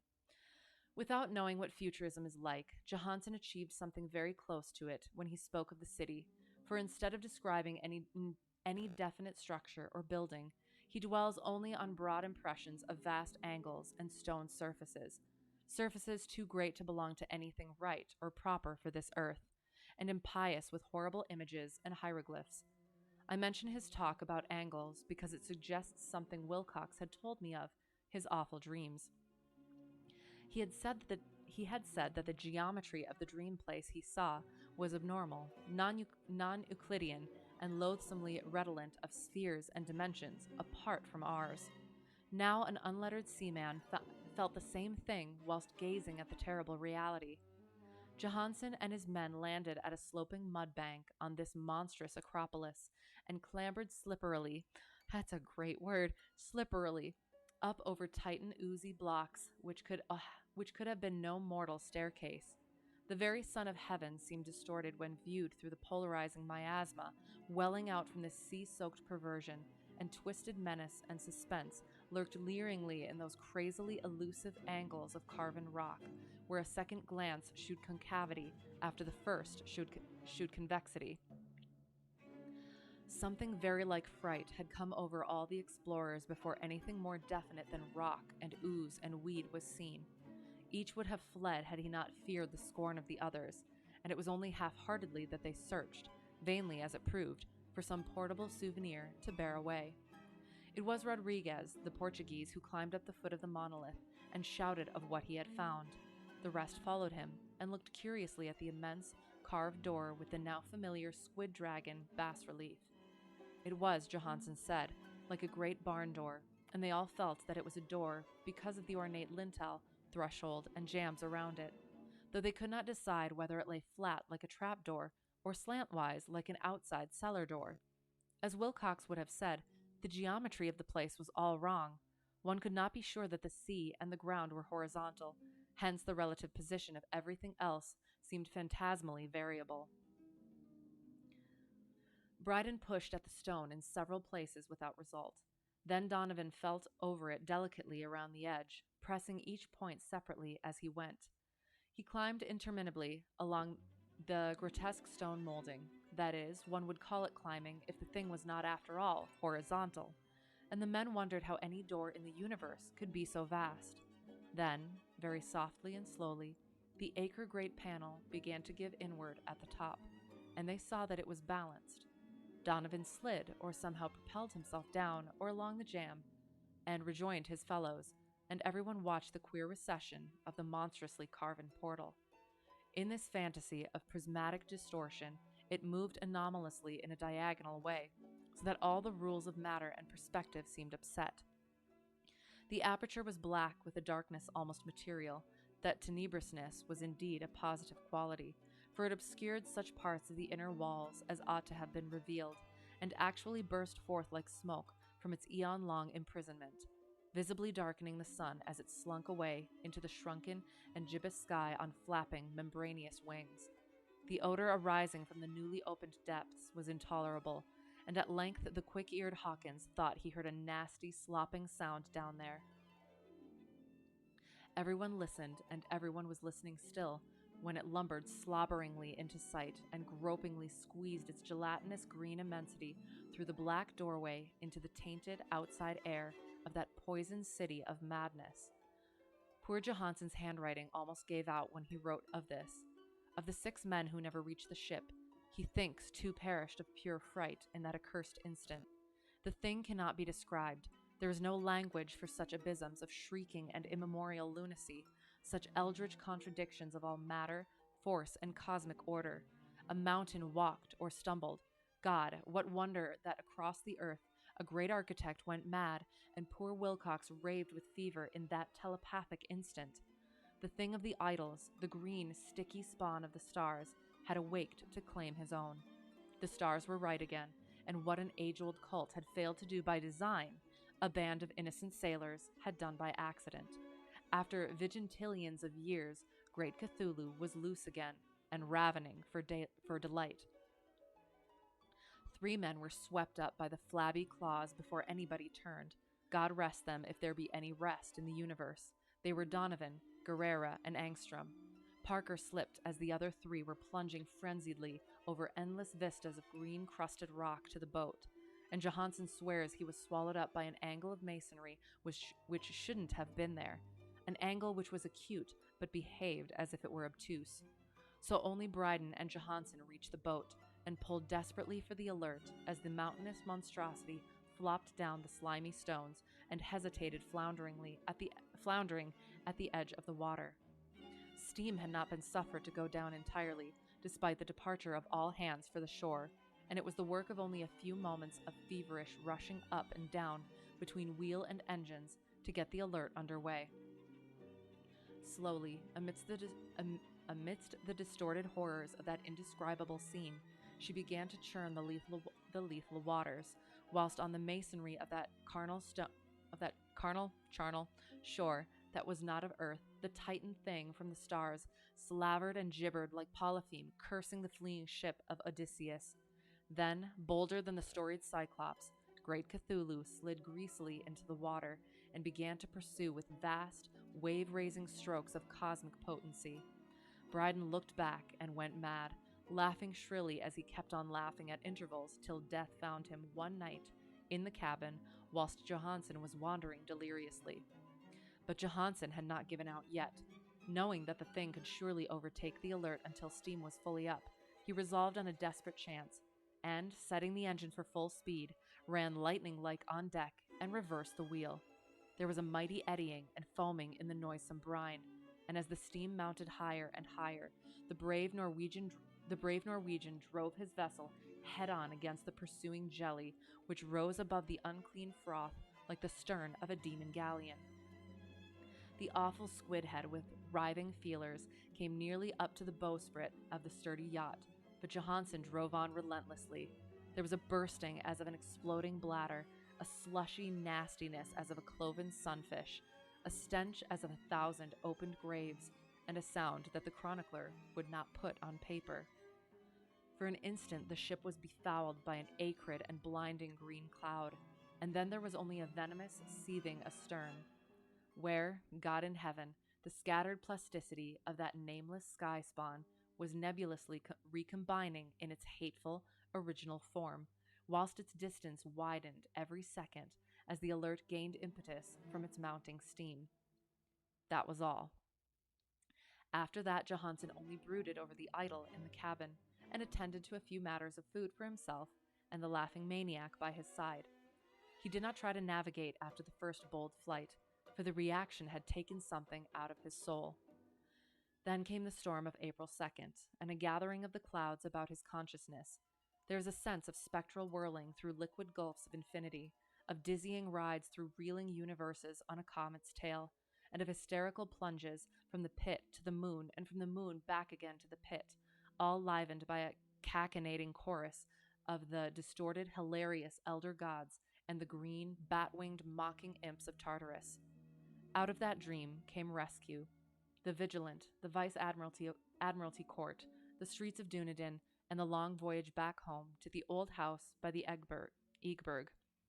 He could not tell. They would think him mad. He would write of what he knew before death came, but his wife must not guess. Death would be a boon if only it could blot out the memories. That was the document I read, and now I have placed it in the tin box beside the bas-relief and the papers of Professor Angle. With it shall go this record of mine, this test of my own sanity, wherein is pieced together that which I hope may never be pieced together again. I've looked upon all that the universe has to hold of horror, and even the skies of spring and the flowers of summer must ever afterward be poison to me. But I do not think my life will be long. As my uncle went, as poor Johansen went, so I shall go. I know too much, and the cult still lives. Cthulhu still lives too, I suppose, again in that chasm of stone which had shielded him since the sun was young. His accursed city is sunken once more, for the Vigilant sailed over the spot after the April storm. But his ministers on earth still bellow and prance and slay around idol-capped monoliths in lonely places. He must have been trapped by the sinking whilst within his black abyss, or else the world would by now be screaming with fright and frenzy. Who knows the end? What has risen may sink, and what has sunk may rise. Loathsomeness waits and dreams in the deep, and decay spreads over the tottering cities of men. A time will come, but I must not and cannot think. Let me pray that, if I do not survive this manuscript, my executors may put caution before audacity and see that it meets no other eye. Oh, it was so good. There's just something about, and it could just be, I don't know. I mean, I could have poor taste, but I really enjoyed the way that he writes. It's just, I don't know. It's maybe I haven't been reading the right things, but it's like not like anything that I've read before. So that's a lot to take in. Yes, it is. Yeah, and it is. It's just like I said. It's subtle without being subtle. I don't know, and it's not repetitive. So well, there is some repetition, but in a way that doesn't feel repetitive, which is great. And it's just there's like a new, but entirely hackier. It's not the word that I'm looking for, but description. And yeah, oh, it's so good. And I really enjoy the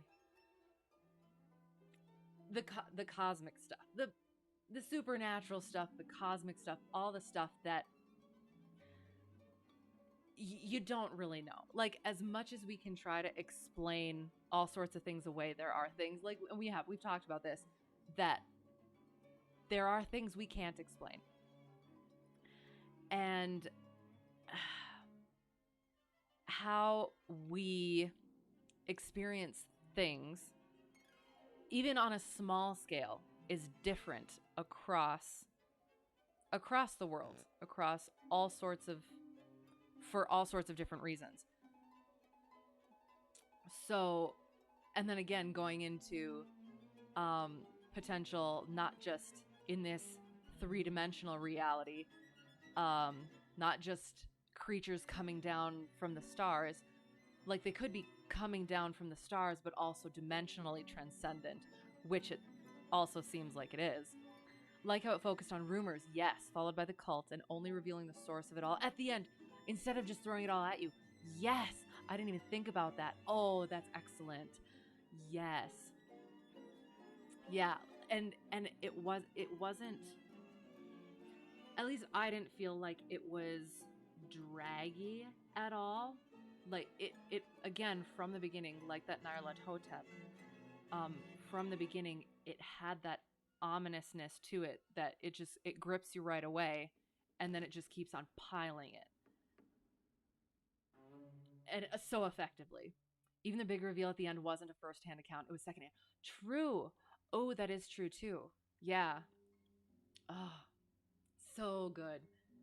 Yeah, that was. And there were just so many moments of, and again, this is just where my interests come in specifically, like just the wording was just delicious. And it does. It's something that I do. I love reading and I love words. I have myself haven't quite figured out how to get that description in words that is in this, and again, and it's still so subtle. Like, it's not I don't know what it is. It's that I don't even want to say quality over quantity, because it is a lot. There are a lot of descriptors and adjectives, adverbs, whatever. But there's a very good way that it's done. It's somehow subtle and just enough. So, yeah. Oh, it was so great. And I want to, and I'll say maybe this shows what I knew before this, like, or lack of what I knew before this. Of course I had heard of Cthulhu before, but I had kind of, in what I had heard of it, I thought that it was sort of like, what is it, like Chupacabra-esque or like Leviathan-esque, where it was one of those, it's always been a sort of legendary entity, but knowing that he created it, I guess, potentially, I could be absolutely wrong. I thought that it said that he created it. I mean, drawing from original sources, perhaps, to just have that depth of description, and like, and the whole the whole dream bit and the connections, the all at the same time sort of situation. Oh, it was so good. And yeah, like that juxtaposition, maybe like that, bringing it out into the cosmic reckoning and bringing it down to earth, like into the sea, and bringing it back out, and it's almost like a breathing, um like an entity in itself. So I don't know, I enjoyed that so much. Cosmic stuff, the dream stuff, metaphysical, supernatural, so good. Always remembered it as haha, sea monster, go burn. Right. Got, but the implication that it's a creature not of this earth adds a whole other layer. Right. And and again, I do think that it's not even just not of this earth, but like not even of this dimension. So again, that foreboding sense of, like, even if you have your eyes open, there's those things that you can never see necessarily, that can still, within the right circumstances, come and get you to a degree. And there's this, like, I have my own sort of like thoughts about like dreams and stuff. I like thinking of all these sorts of things. Like, for myself personally, I have really messed up dreams and really vivid dreams, but it's a lot of fun. And the way that I see it is it's my own mind subconsciously going over stuff and piecing stuff together, and into these like weird, really interesting, I find anyway, um, scenarios. But the other thought of like the potentiality of dreams is that, of dreams as a doorway, that unconsciousness, like a small death, I guess. Like death itself is that portal to that other, I guess you could say, dimension, that place not of this physical realm. And that dreams, that unconsciousness, that little death, is also a potential portal to that realm as well. It was described as non-Euclidean, which means it definitely could still be this dimension. Okay, but the idea that the universe is non-Euclidean has some extreme implications on a galactic scale that can't be comprehended. Sure, true, right, absolutely, and yeah, I am. I'm still kind of new to actually getting into more of the science fiction stuff. So a lot of what I'm basing these ideas on are specifically this one series of books, The Three Body Problem, because that's what kind of really got me into looking at that kind of. There was another one. Actually, now that I'm looking at the more recent ones that I've read, it's quite a few of them.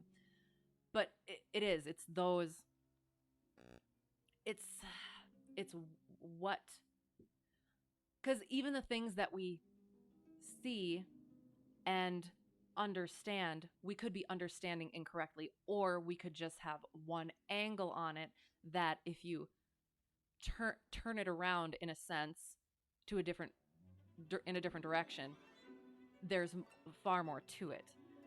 So like, I don't know if you've ever heard like the sort of analogy sort of thing, where professor holds up a book and says, okay, what color is this book? And the class says it's black. And then the professor says, no, it's red. And they argue about it, and he flips it around, and it's red on the one side, black on the other. So like, and it's like having that zoom in, right, to just one piece of something. And if you zoom out, you could have a completely incorrect understanding of what it is. And that's something too, where you could be honed in on this that looks like chaos, but if you actually look at that big picture, it's cosmic order sort of thing. And now I'm going into all this sorts of stuff that, like, I feel is like relevant, but not necessarily chained together properly in my mind. But yeah, I love those sorts of things, just because there is so much that we don't necessarily understand and don't know. And there like scientific discoveries and understandings in the past have been proven incorrect. So what, again, the things that we think we know could be just not quite there yet. So yeah, and I like to think of stuff like that, or think of it like that, I should say. So yeah, that one was fun. I really did enjoy that. And I feel like it did have that, like, again, delicious sort of horrific aspect to it without, I don't want to say without needing, like, it did. It was just kind of very matter of fact in a way, which almost kind of made it unnerving to a degree as well. So yeah, anyway, that one was that one. So from there, that was the Call of Cthulhu, and I enjoyed it very, very much. The Call of Cthulhu, on to The Legend of Sleepy Hollow by Washington Irving. Okay.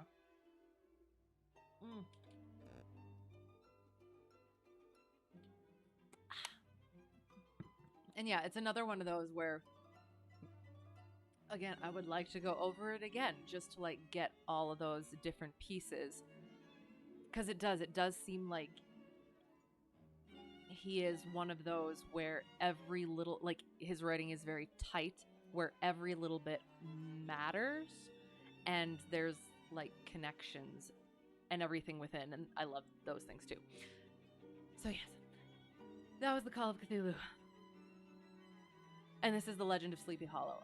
I hope, let me just quick look, I guess. Okay, so it is, all right, because it says many pages I'm looking at, and I'm like looking at the time, but all right. Any new flying? Oh, wait. Hang on. Non-Euclidean galactic can't be. Oh, okay, sorry. Euclidean existence is basically described as an XYZ grid, right? Once you go non-Euclidean, things get weird, right? You can see some of the results in YouTube as people create non-Euclidean geometry. I am going to have to look at that. Absolutely. That sounds fantastic.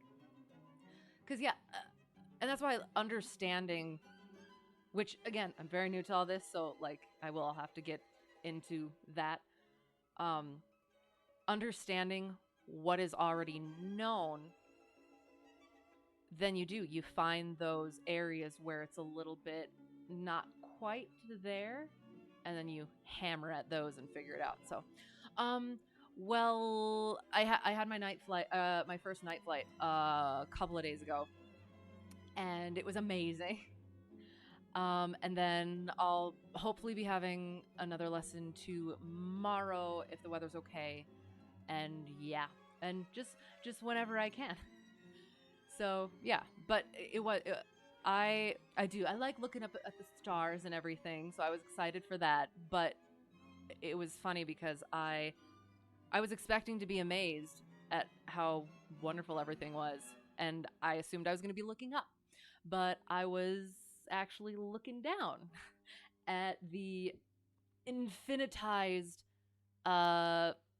galaxy of the ground, because it was beautiful. And I'm not like a big city lights person or anything, but it was amazing. And seeing all of the aircraft that were in the sky that you wouldn't recognize normally, or at least during the day, was super cool as well. So yeah, that's where I'm at with that. And I will be getting back to flying next week. So I'll get to that well, I guess, I don't know if you want to stay the whole time, so I guess I can let you know. I will fly next Wednesday, I think. And then I might be switching back to just a once a week sort of thing, maybe twice a week. But yeah. So that'll be that.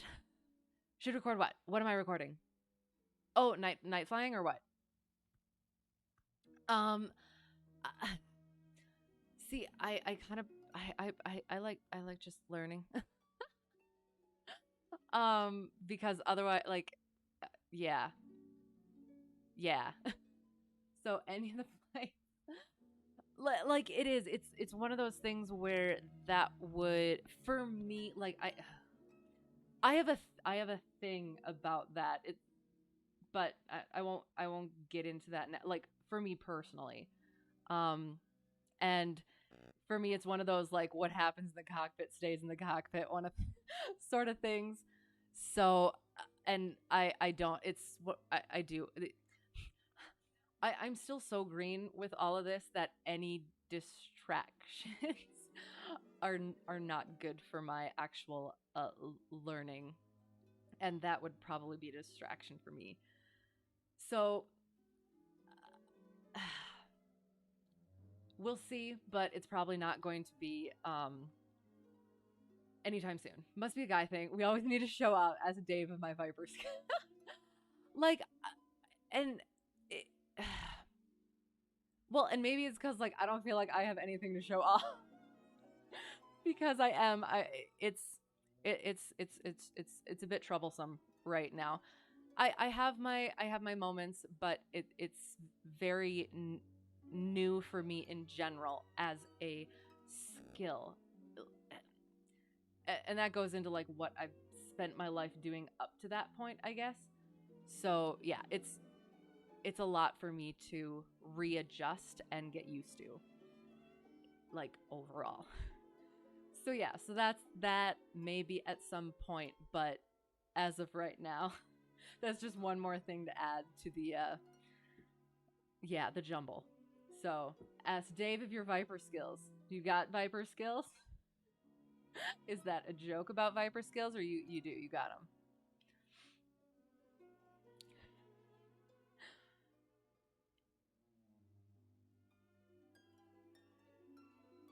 Well, and okay, and not to get into this at all.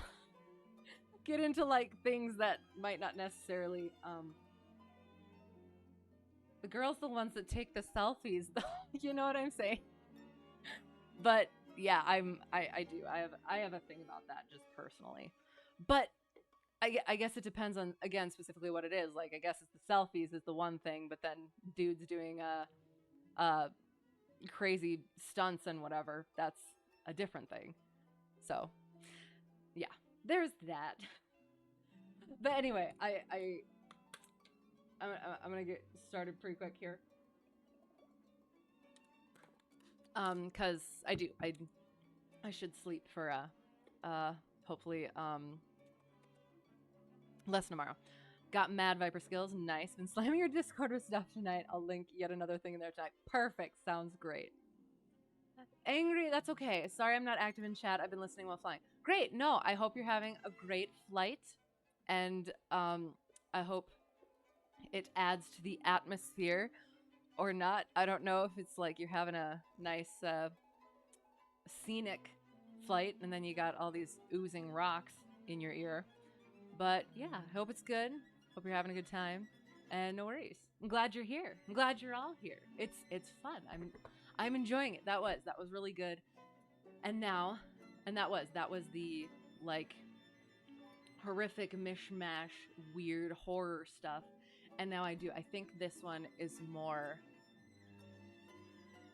low key, again, Christmas Carol of Halloween. Which I do think, I guess we'll see at the end. We'll see at the end whether or not I still think that that's an apt description. So, The Legend of Sleepy Hollow by Washington Irving. Done flying for the night, nice. Just in time for Sleepy Hollow, excellent. Because I do, like, that's, I don't know, this is the kind of story, I guess, that I think of for Halloween. Like, you got your Christmas movies and Christmas music and all that. But like Christmas Carol is like kind of one of those things, right? That kind of epitome. And I feel like that is that, I guess. I don't know. We shall see. We shall see. The Legend of Sleepy Hollow by Washington Irving. By Elegant eBooks, no affiliation, copyright information, la la la la la. Contents, and there's pictures. I'm very excited. Can't wait for the lucid nightmares these stories are going to spawn tonight. Okay, so I actually do have a quick story about that. Um, after, I can't remember if it was playing a game or if it was after, I think it was after the last reading with Nyarlathotep Hotep and all of that. I had like a weird dream of a like gigantic skeleton made out of like those like old theater signs, kind of like with the like lights going around, and it was in like a sort of like haunted house maze area thing, and it was like chasing and like attacking, and yeah, it was weird and really cool. Anyway, I don't know how descriptive that was, but I thought it was really interesting when I woke up. Anyway, so have fun with that. That's what you can look forward to. The Legend of Sleepy Hollow, beautiful artwork. Found among the papers of the late Diedrich Knickerbocker. A pleasing land of drowsy head it was, of dreams that wave before the half-shut eye, and of gay castles in the clouds that pass, forever flushing round a summer sky. Castle of Indolence. On, or in the bosom of one of those spacious coves which indent the eastern shore of the Hudson, at that broad expansion of the river denominated by the ancient Dutch navigators the Tappan Zee, and where they always prudently shortened sail and implored the protection of St. Nicholas when they crossed, there lies a small market town or rural port, which by some is called Greensburg, but which is more generally and properly known by the name of Tarrytown. This name was given, we are told, in former days by the good housewives of the adjacent country, from the inveterate propensity of their husbands to linger about the village tavern on market days. Be that as it may, I do not vouch for the fact, but merely advert to it, for the sake of being precise and authentic. Not far from this village, perhaps about 2 miles, there is a little valley, or rather lap of land, among high hills, which is one of the quietest places in the whole world. A small brook glides through it, with just murmur enough to lull one to repose, and the occasional whistle of a quail or tapping of a woodpecker is almost the only sound that ever breaks in upon the uniform tranquillity. I recollect that, when a stripling, my first exploit in squirrel shooting was in a grove of tall walnut trees that shades one side of the valley. I had wandered into it at noontime, when all nature is peculiarly quiet, and was startled by the roar of my own gun, as it broke the Sabbath stillness around, and was prolonged and reverberated by the angry echoes. If ever I should wish for a retreat, whither I might steal from the world and its distractions, and dream quietly away the remnant of a troubled life, I know of none more promising than this little valley. From the listless repose of the place and the peculiar character of its inhabitants, who are descendants from the original Dutch settlers, this sequestered glen has long been known by the name of Sleepy Hollow, and its rustic lads are called the Sleepy Hollow Boys throughout all the neighboring country. A drowsy, dreamy influence seems to hang over the land and to pervade the very atmosphere. Some say that the place was bewitched by a high German doctor during the early days of the settlement. Others, that an old Indian chief, the prophet or wizard of his tribe, held his powwows there before the country was discovered by Master Hendrik Hudson. Certain it is, the place still continues under the sway of some witching power that holds a spell over the minds of the good people, causing them to walk in a continual reverie.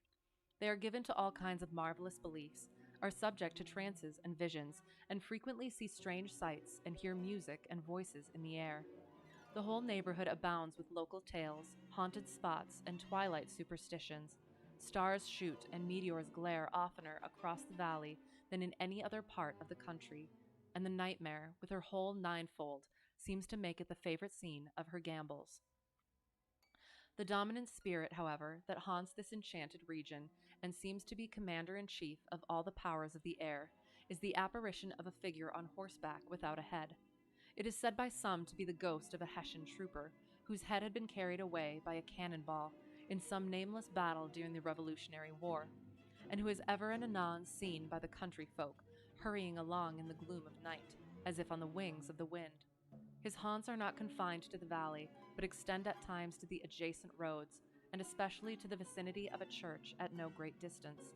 Indeed, certain of the most authentic historians of those parts, who have been careful in collecting and collating the floating facts concerning this spectre, allege that the body of the trooper having been buried in the churchyard, the ghost rides forth to the scene of battle in nightly quest of his head, and that the rushing speed with which he sometimes passes along the hollow like a midnight blast is owing to his being belated and in a hurry to get back to the churchyard before daybreak.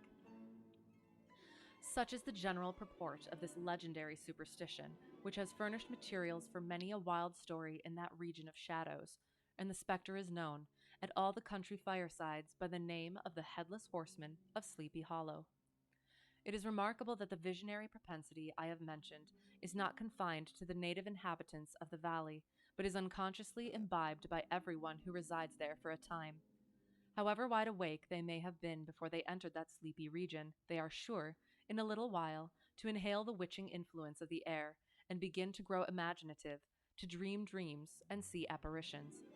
I mention this peaceful spot with all possible laud, for it is in such little retired Dutch valleys, found here and there embosomed in the great state of New York, that population, manners, and customs remain fixed, while the great torrent of migration and improvement, which is making such incessant changes in other parts of this restless country, sweeps by them unobserved.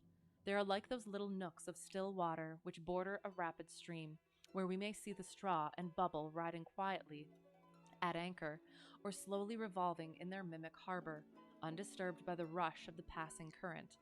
Though many years have elapsed since I trod the drowsy shades of Sleepy Hollow, yet I question whether I should not still find the same trees and the same families vegetating in its sheltered bosom. Beautiful. In this byplace of nature, there abode, in a remote period of American history, that is to say, some 30 years since, a worthy wight of the name of Ichabod Crane, who sojourned, or, as he expressed it, tarried in Sleepy Hollow for the purpose of instructing the children of the vicinity. He was a native of Connecticut, a state which supplies the Union with pioneers for the mind as well as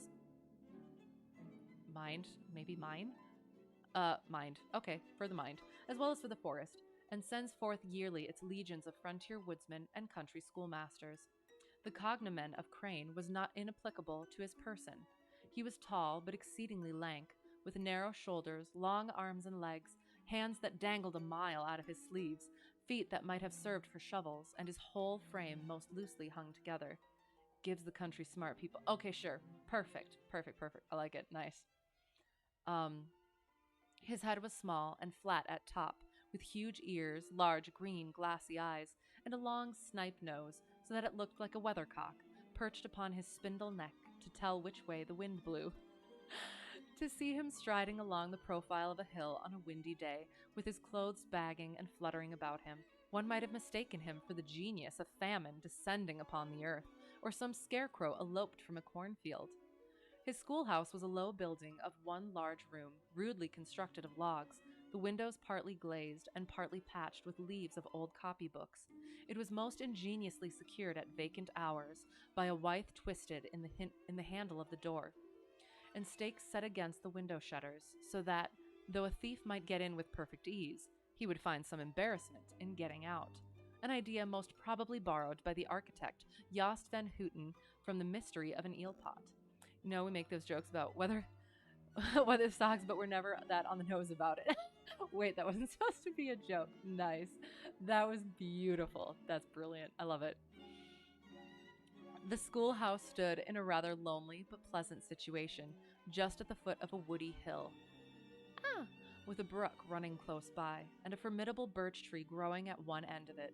From hence the low murmur of his pupils' voices, conning over their lessons, might be heard in a drowsy summer's day, like the hum of a beehive, interrupted now and then by the authoritative voice of the master, in the tone of menace or command, or peradventure by the appalling sound of the birch, as he urged some tardy loiterer along the flowery path of knowledge. Truth to say, he was a conscientious man, and ever bore in mind the golden maxim, spare the rod and spoil the child. Ichabod Crane's scholars certainly were not spoiled. I would not have it imagined, however, that he was one of those cruel potentates of the school who joy in the smart of their subjects. On the contrary, he administered justice with discrimination rather than severity, taking the burden off the backs of the weak and laying it on those of the strong.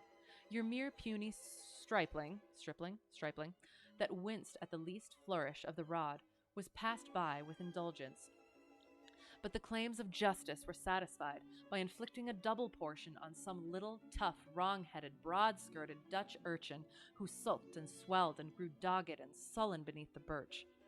All this he called doing his duty by their parents, and he never inflicted a chastisement without following it by the assurance, so consolatory to the smarting urchin, that he would remember it and thank him for it the longest day he had to live. When school hours were over, he was even the companion and playmate of the larger boys, and on holiday afternoons would convoy some of the smaller ones home, who happened to have pretty sisters or good housewives for mothers, noted for the comforts of the cupboard. Indeed, it behooved him to keep on good terms with his pupils. The revenue arising from his school was small, and would have been scarcely sufficient to furnish him with daily bread, for he was a huge feeder, and though lank, had the dilating powers of an anaconda. But to help out his maintenance, he was, according to country custom in those parts, boarded and lodged at the houses of the farmers, whose children he instructed. With these he lived successively a week at a time, thus going the rounds of the neighborhood, with all his worldly effects tied up in a cotton handkerchief. That all this might not be too onerous on the purses of his rustic patrons, who are apt to consider the cost of schooling a grievous burden, and schoolmasters as mere drones, he had various ways of rendering himself both useful and agreeable. He assisted the farmers occasionally in the lighter labors of their farms, helped to make hay, mended the fences, took the horses to water, drove the cows from pasture, and cut wood for the winter fire.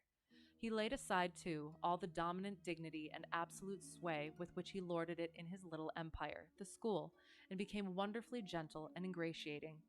He found favor in the eyes of the mothers by petting the children, particularly the youngest, and like the lion bold, which whilom so magnanimously the lamb did hold, he would sit with a child on one knee and rock a cradle with his foot for whole hours together.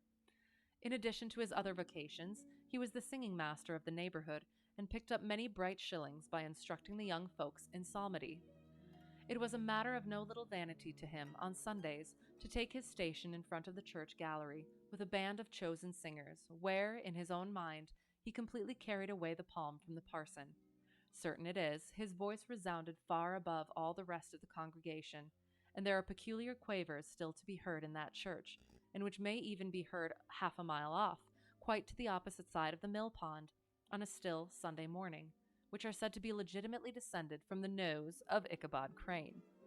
Thus, by divers little makeshifts in that ingenious way, which is commonly denominated by hook and by crook, the worthy pedagogue got on tolerably enough, and was thought, by all who understood nothing of the labor of headwork, to have a wonderfully easy life of it. The schoolmaster is generally a man of some importance in the female circle of a rural neighborhood, being considered a kind of idle gentleman-like personage, of vastly superior taste and accomplishments to the rough country swains, and indeed inferior in learning only to the parson. His appearance, therefore, is apt to occasion some little stir at the tea-table of a farmhouse, and the addition of a supernumerary dish of cakes or sweetmeats, or, peradventure, the parade of a silver teapot. Our man of letters, therefore, was peculiarly happy in the smiles of all the country damsels. How he would figure among them in the churchyard, between services on Sundays, gathering grapes for them from the wild vines that overrun the surrounding trees, reciting for their amusement all the epitaphs on the tombstones, or sauntering with a whole bevy of them along the banks of the adjacent mill pond, while the more bashful country bumpkins hung sheepishly back, envying his superior elegance and address.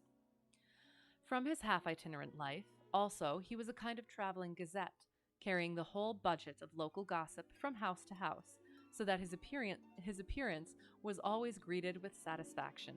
He was, moreover, esteemed by the women as a man of great erudition, for he had read several books quite through, and was a perfect master of Cotton Mather's history of New England witchcraft, in which, by the way, he most firmly and potently believed.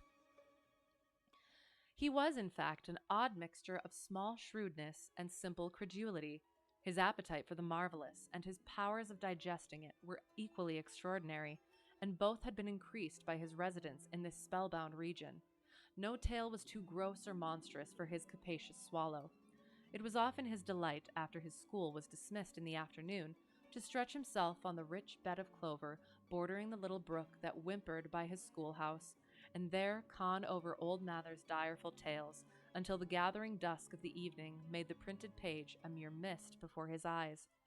Then, as he wended his way by swamp and stream and awful woodland to the farmhouse where he happened to be quartered, every sound of nature at that witching hour fluttered his excited imagination. The moan of the whippoorwill, which is asterisked. The whippoorwill is a bird which is only heard at night. It receives its name from its note, which is thought to resemble those words. The moan of the whippoorwill from the hillside, the boding cry of the tree toad, that harbinger of storm, the dreary hooting of the screech owl, or the sudden rustling in the thicket of birds frightened from their roost. The fireflies, too, which sparkled most vividly in the darkest places, now and then startled him, as one of uncommon brightness would stream across his path. And if by chance a huge blockhead of a beetle came winging his blundering flight against him, the poor varlet was ready to give up the ghost, with the idea that he was struck with a witch's token.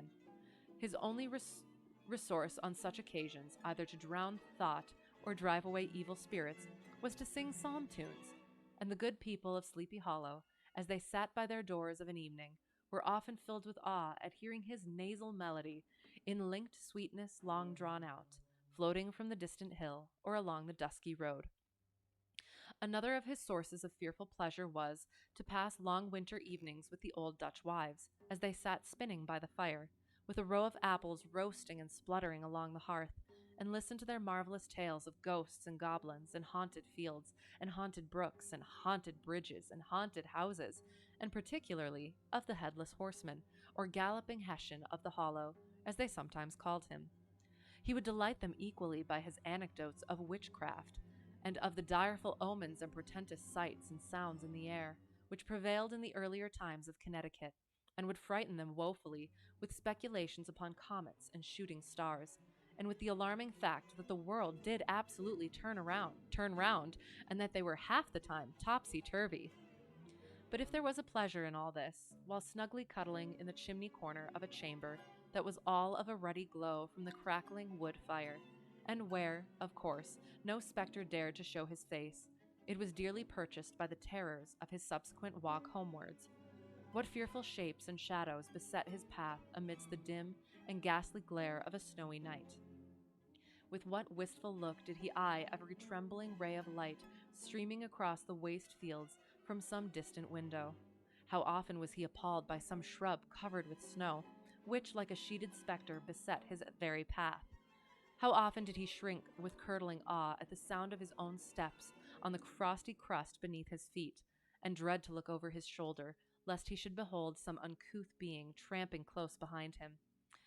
And how often was he thrown into complete dismay by some rushing blast howling among the trees, in the idea that it was the galloping Hessian on one of his nightly scourings! All these, however, were mere terrors of the night, phantoms of the mind that walk in darkness, and though he had seen many spectres in his time, and been more than once beset by Satan in divers shapes, in his lonely perambulations, yet daylight put an end to all these evils, and he would have passed a pleasant life of it, in despite of the devil and all his works, if his path had not been crossed by a being that causes more perplexity to mortal man than ghosts, goblins, and the whole race of witches put together, and that was a woman. Among the musical disciples who assembled one evening in each week to receive his instructions in psalmody was Katrina van Tassel, the daughter and only child of a substantial Dutch farmer. She was a blooming lass of fresh 18, plump as a partridge, ripe and melting and rosy-cheeked as one of her father's peaches, and universally famed, not merely for her beauty, but her vast expectations. She was withal a little of a coquette, as might be perceived even in her dress, which was a mixture of ancient and modern fashions, as most suited to set off her charms. She wore the ornaments of pure yellow gold, which her great-great-grandmother had brought over from Sardam, the tempting stomacher of the olden time, and withal a provokingly short petticoat, to display the prettiest foot and ankle in the country round. Oh, that's great. Cute. I love the pictures in this. Ichabod Crane had a soft and foolish heart towards the sex, and it is not to be wondered at that so tempting a morsel soon found favor in his eyes, more especially after he had visited her in her paternal mansion. Old Baltus Van Tassel was a perfect picture of a thriving, contented, liberal-hearted farmer. He seldom, it is true, sent either his eyes or his thoughts beyond the boundaries of his own farm, but within those everything was snug, happy, and well-conditioned. He was satisfied with his wealth, but not proud of it, and piqued himself upon the hearty abundance, rather than the style in which he lived. His stronghold was situated on the banks of the Hudson, in one of those green, sheltered, fertile nooks in which the Dutch farmers are so fond of nestling. A great elm tree spread its broad branches over it, at the foot of which bubbled up a spring of the softest and sweetest water, in a little well formed of a barrel, and then stole sparkling away through the grass to a neighboring brook that bubbled along among alders and dwarf willows. Hard by the farmhouse was a vast barn that might have served for a church, every window and crevice of which seemed bursting forth with the treasures of the farm. The flail was busily resounding within it from morning to night. Swallows and martins skimmed twittering about the eaves, and rows of pigeons, some with one eye turned up, as if watching the weather, some with their heads under their wings, or buried in their bosoms, and others swelling and cooing and bowing about their dames, were enjoying the sunshine on the roof. Sleek, unwieldy porkers were grunting in the repose and abundance of their pens, whence sallied forth, now and then, troops of sucking pigs as if to snuff the air. A stately squadron of snowy geese were riding in an adjoining pond, convoying whole fleets of ducks. Regiments of turkeys were gobbling through the farmyard, and guinea fowls fretting about it like ill-tempered housewives with their peevish, discontented cry.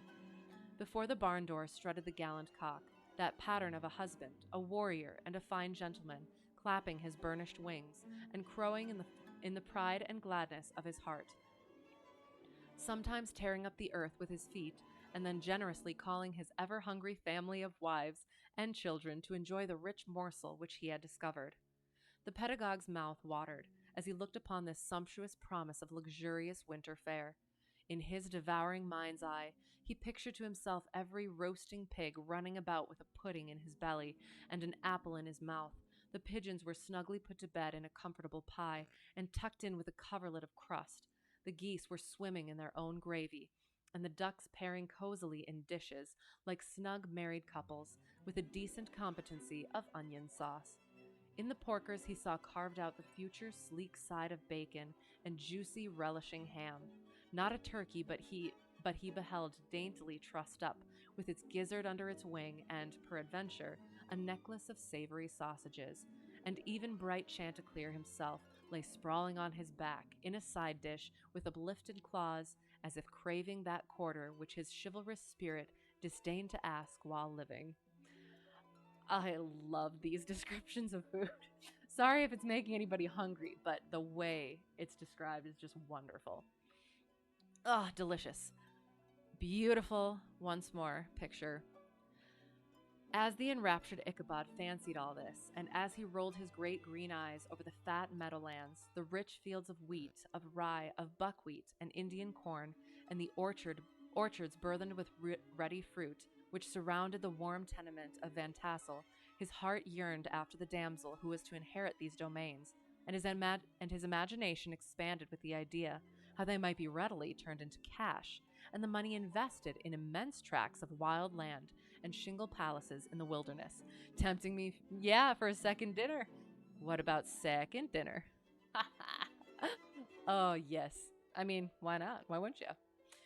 Nay, his busy fancy already realized his hopes and presented to him the blooming Katrina, with a whole family of children, mounted on the top of a wagon, loaded with household trumpery, with pots and kettles dangling beneath, and he beheld himself bestriding a pacing mare, with a colt at her heels, setting out for Kentucky, Tennessee, or the Lord knows where.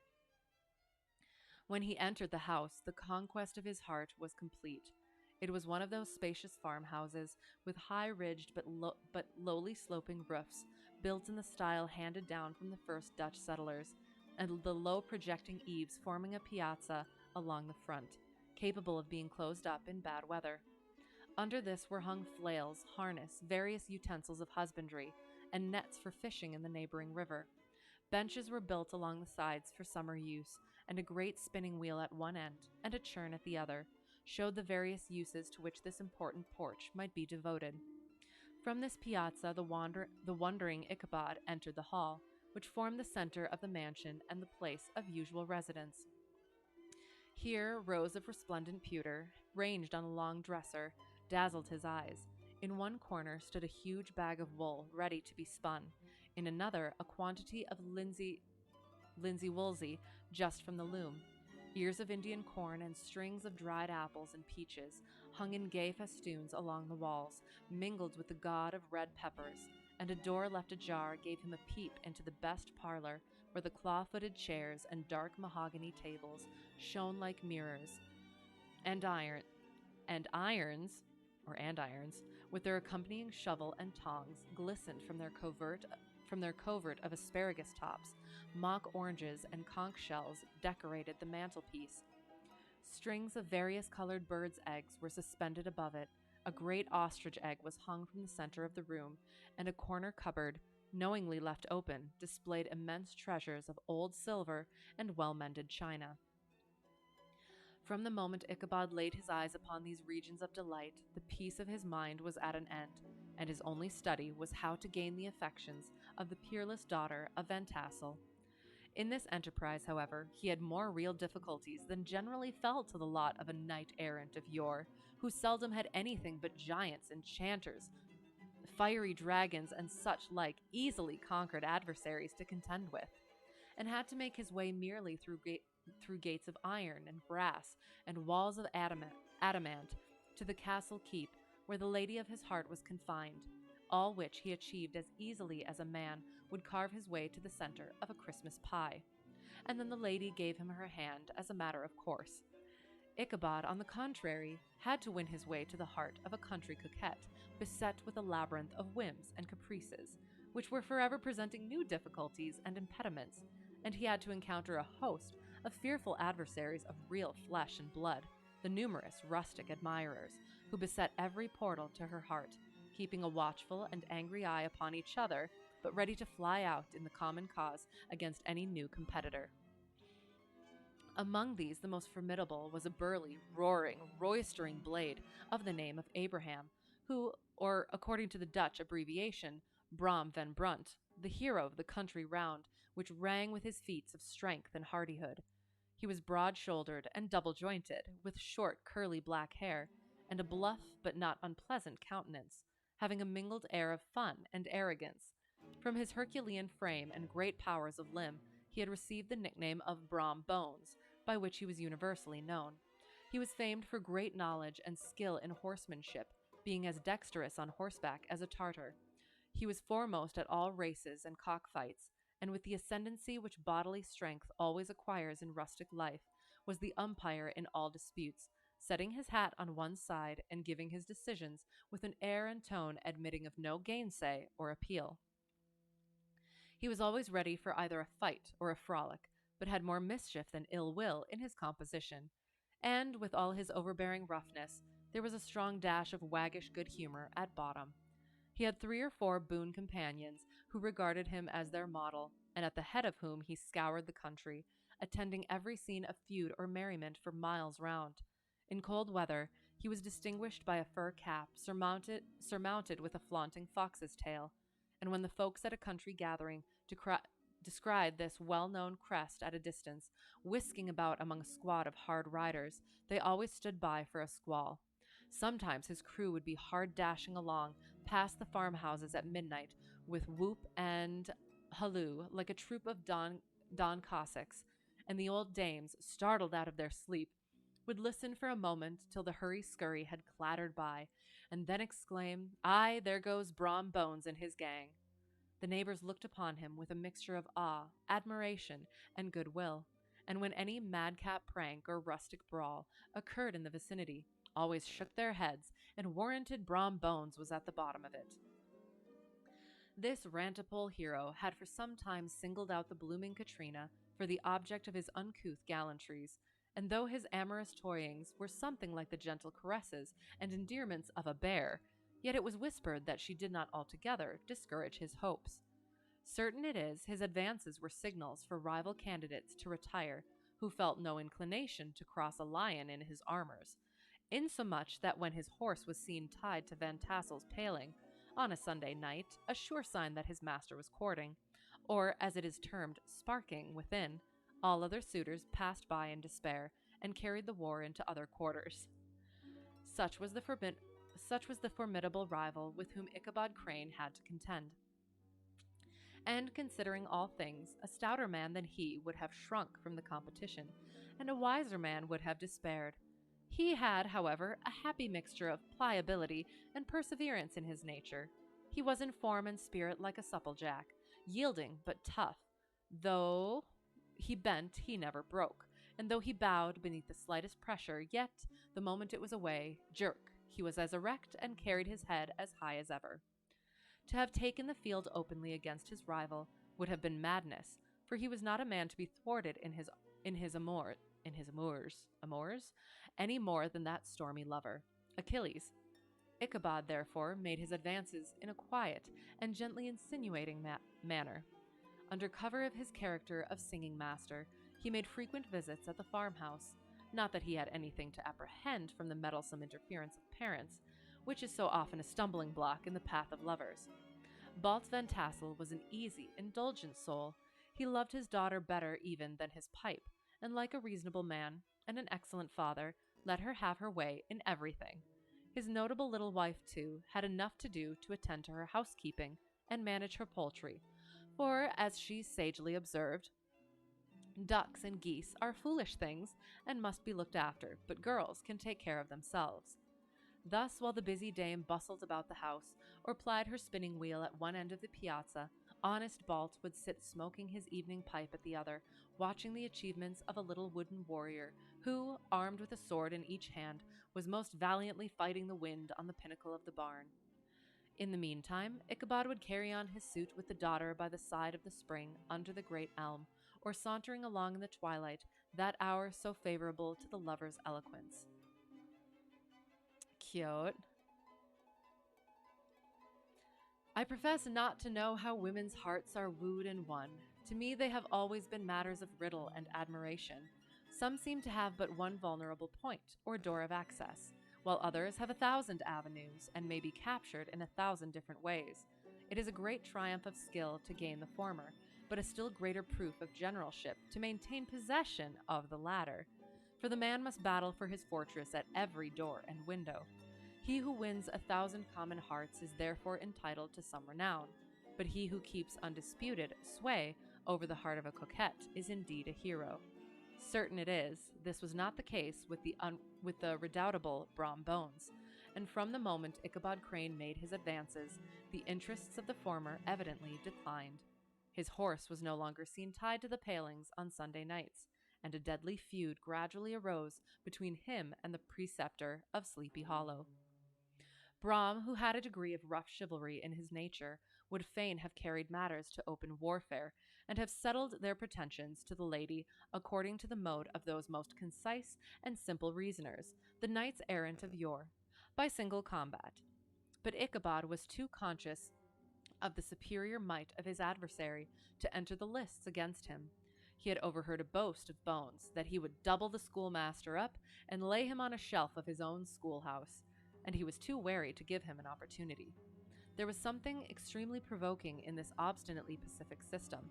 It left Brom no alternative but to draw upon the funds of rustic waggery in his disposition, and to play off boorish practical jokes upon his rival. Ichabod became the object of whimsical persecution to Bones and his gang of rough riders. They harried his hitherto peaceful domains, smoked out his singing school by stopping up the chimney, broke into the schoolhouse at night in spite of its formidable fastenings of withe and window stakes, and turned everything topsy-turvy, so that the poor schoolmaster began to think all the witches in the country held their meetings there. But what was still more annoying, Brom took all opportunities of turning him into ridicule in presence of his mistress, and had a scoundrel dog whom he taught to whine in the most ludicrous manner, and introduced as a rival of Ichabod's to instruct her in psalmody. All right.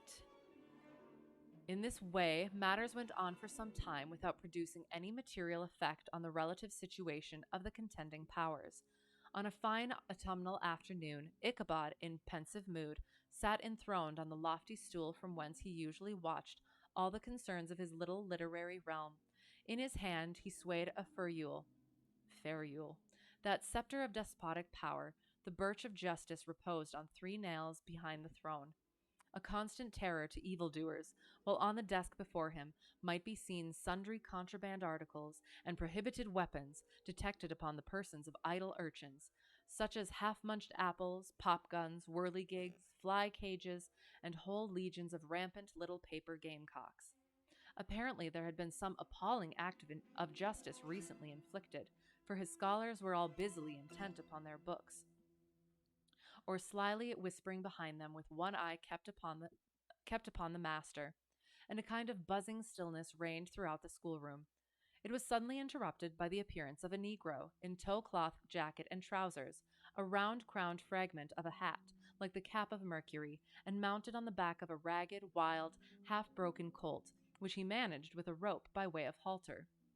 He came clattering up to the school door with an invitation to Ichabod to attend a merrymaking or quilting frolic, to be held that evening at Mynheer Van Tassel's, and having delivered his message with that air of importance and effort of fine language, which a negro is apt to display on petty embassies of the kind, he dashed over the brook and was seen scampering away up the hollow, full of the importance and hurry of his mission. All was now bustle and hubbub in the late quiet schoolroom. The scholars were hurried through their lessons, without stopping at trifles. Those who were nimble skipped over half with impunity, and those who were tardy had a smart application now and then in the rear to quicken their speed or help them over a tall word. Books were flung aside without being put away on the shelves, inkstands were overturned, benches thrown down, and the whole school was turned loose an hour before the usual time, bursting forth like a legion of young imps, yelping and racketing about the green, in joy at their early emancipation. The gallant Ichabod now spent at least an extra half hour at his toilet, brushing and furbishing up his best, and indeed only suit of rusty black, and arranging his locks by a bit of broken looking-glass that hung up in the schoolhouse, that he might make his appearance before his mistress. In the true style of a cavalier, he borrowed a horse from the farmer with whom he was domiciliated, a choleric old Dutchman of the name of Hans van Ripper, and thus gallantly mounted, issued forth, like a knight-errant in quest of adventures. But it is meet I should, in the true spirit of romantic story, give some account of the looks and equipments of my hero and his steed. The animal he bestrode was a broken-down plough-horse that had outlived almost everything but his viciousness. He was gaunt and shagged, with a ewe neck and a head like a hammer. His rusty mane and tail were tangled and knotted with burrs. One eye had lost its pupil and was glaring and spectral, but the other had the gleam of a genuine devil in it. Still, he must have had fire and metal in his day, if we may judge from the name he bore of Gunpowder. He had, in fact, been a favorite steed of his master's, the choleric Van Ripper, who was a furious rider, and had infused, very probably, some of his own spirit into the animal, for, old and broken down as he looked, there was more of the lurking devil in him than in any young filly in the country. Ichabod was a suitable figure for such a steed. He rode with short stirrups, which brought his knees nearly up to the pommel of the saddle. His sharp elbows stuck out like grasshoppers. He carried his whip perpendicularly in his hand, like a scepter, and as his horse jogged on, the motion of his arms was not unlike the flapping of a pair of wings. A small wool hat rested on the top of his nose, for so his scanty strip of forehead might be called, and the skirts of his black coat fluttered out almost to the horse's tail. Such was the appearance of Ichabod and his steed as they shambled out of the gate of Hans Van Ripper, and it was altogether such an apparition as is seldom to be met with in broad daylight. It was, as I have said, a fine autumnal day. The sky was clear and serene, and nature wore that rich and golden livery which we always associate with the idea of abundance. The forests had put on their sober brown and yellow, while some trees of the tenderer kind had been nipped by the frosts into brilliant dyes of orange, purple, and scarlet. Streaming files of wild ducks began to make their appearance high in the air. The bark of the squirrel might be heard from the groves of beech and hickory nuts, and the pensive whistle of the quail at intervals from the neighboring stubble field. The small birds were taking their farewell banquets. In the fullness of their revelry, they fluttered, chirping and frolicking from bush to bush, and tree to tree, capricious from the very profusion and variety around them. There was the honest cock robin, the favorite game of stripling sportsmen, with its loud, querulous note, and the twittering blackbirds flying in sable clouds, and the golden-winged woodpecker with his crimson crest, his broad black gorget, and splendid plumage, and the cedar bird with its red-tipped wings and yellow-tipped tail, and its little Montero cap of feathers, and the blue jay, that noisy coxcomb, in his gay light blue coat and white underclothes, screaming and chattering, nodding and bobbing and bowing, and pretending to be on good terms with every songster of the grove. As Ichabod jogged slowly on his way, his eye, ever open to every symptom of culinary abundance, ranged with delight over the treasures of jolly autumn. On all sides he beheld vast store of apples, some hanging in oppressive opulence on the trees, some gathered into baskets and barrels for the market, others heaped up in rich piles for the cider press. Farther on he beheld great fields of Indian corn, with its golden ears peeping from their leafy coverts, and holding out the promise of cakes and hasty pudding, and the yellow pumpkins lying beneath them, turning up their fair round bellies to the sun, and giving ample prospects of the most luxurious of pies, and anon he passed the fragrant buckwheat fields, breathing the odor of the beehive, and as he beheld them, soft anticipations stole over his mind of dainty slapjacks, well buttered and garnished with honey or treacle by the delicate little dimpled hand of Katrina Van Tassel. Beautiful. Thus feeding his mind with many sweet thoughts and sugared suppositions, he journeyed along the sides of a range of hills which look out upon some of the goodliest scenes of the mighty Hudson. The sun gradually wheeled his broad disk down into the west. The wide bosom of the Tappan Zee lay motionless and glassy, excepting that here and there a gentle undulation waved and prolonged the blue shadow of the distant mountain. A few amber clouds floated in the sky without a breath of air to move them. The horizon was of a fine golden tint, changing gradually into a pure apple green, and from that into the deep blue of the mid-heaven. A slanting ray lingered on the woody crests of the precipices that overhung some parts of the river, giving greater depth to the dark gray and purple of their rocky sides. A sloop was loitering in the distance, dropping slowly down with the tide, her sail hanging uselessly against the mast, and as the reflection of the sky gleamed along the still water, it seemed as if the vessel was suspended in the air. Right. Third supper. Time. It was toward evening that Ichabod arrived at the castle of the Heer Van Tassel, which he found thronged with the pride and flower of the adjacent country. Old farmers, a spare, leathern-faced race, in homespun coats and breeches, blue stockings, huge shoes, and magnificent pewter buckles, their brisk, withered little dames in close-crimped caps, long-waisted short gowns, homespun petticoats with scissors and pincushions, and gay calico pockets hanging on the outside. Buxom lasses, almost as antiquated as their mothers, excepting where a straw hat, a fine ribbon, or perhaps a white frock, gave symptoms of city innovation. The sons in short, square-skirted coats, with rows of stupendous brass buttons, and their hair generally queued in the fashion of the times, especially if they could procure an eel skin for the purpose, it being esteemed throughout the country as a potent nourisher and strengthener of the hair. Interesting. Brom Bones, however, was the hero of the scene, having come to the gathering on his favorite steed Daredevil, a creature like himself, full of mettle and mischief, and which no one but himself could manage. He was in fact noted for preferring vicious animals, given to all kinds of tricks, which kept the rider in constant risk of his neck, for he held a tractable, well-broken horse as unworthy of a lad of spirit.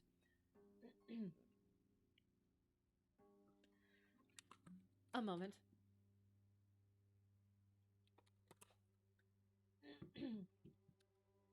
Fain would I pause to dwell upon the world of charms that burst upon the enraptured gaze of my hero as he entered the state parlor of Van Tassel's mansion, not those of the bevy of buxom lasses with their luxurious display of red and white, but the ample charms of a genuine Dutch country tea table in the sumptuous time of autumn.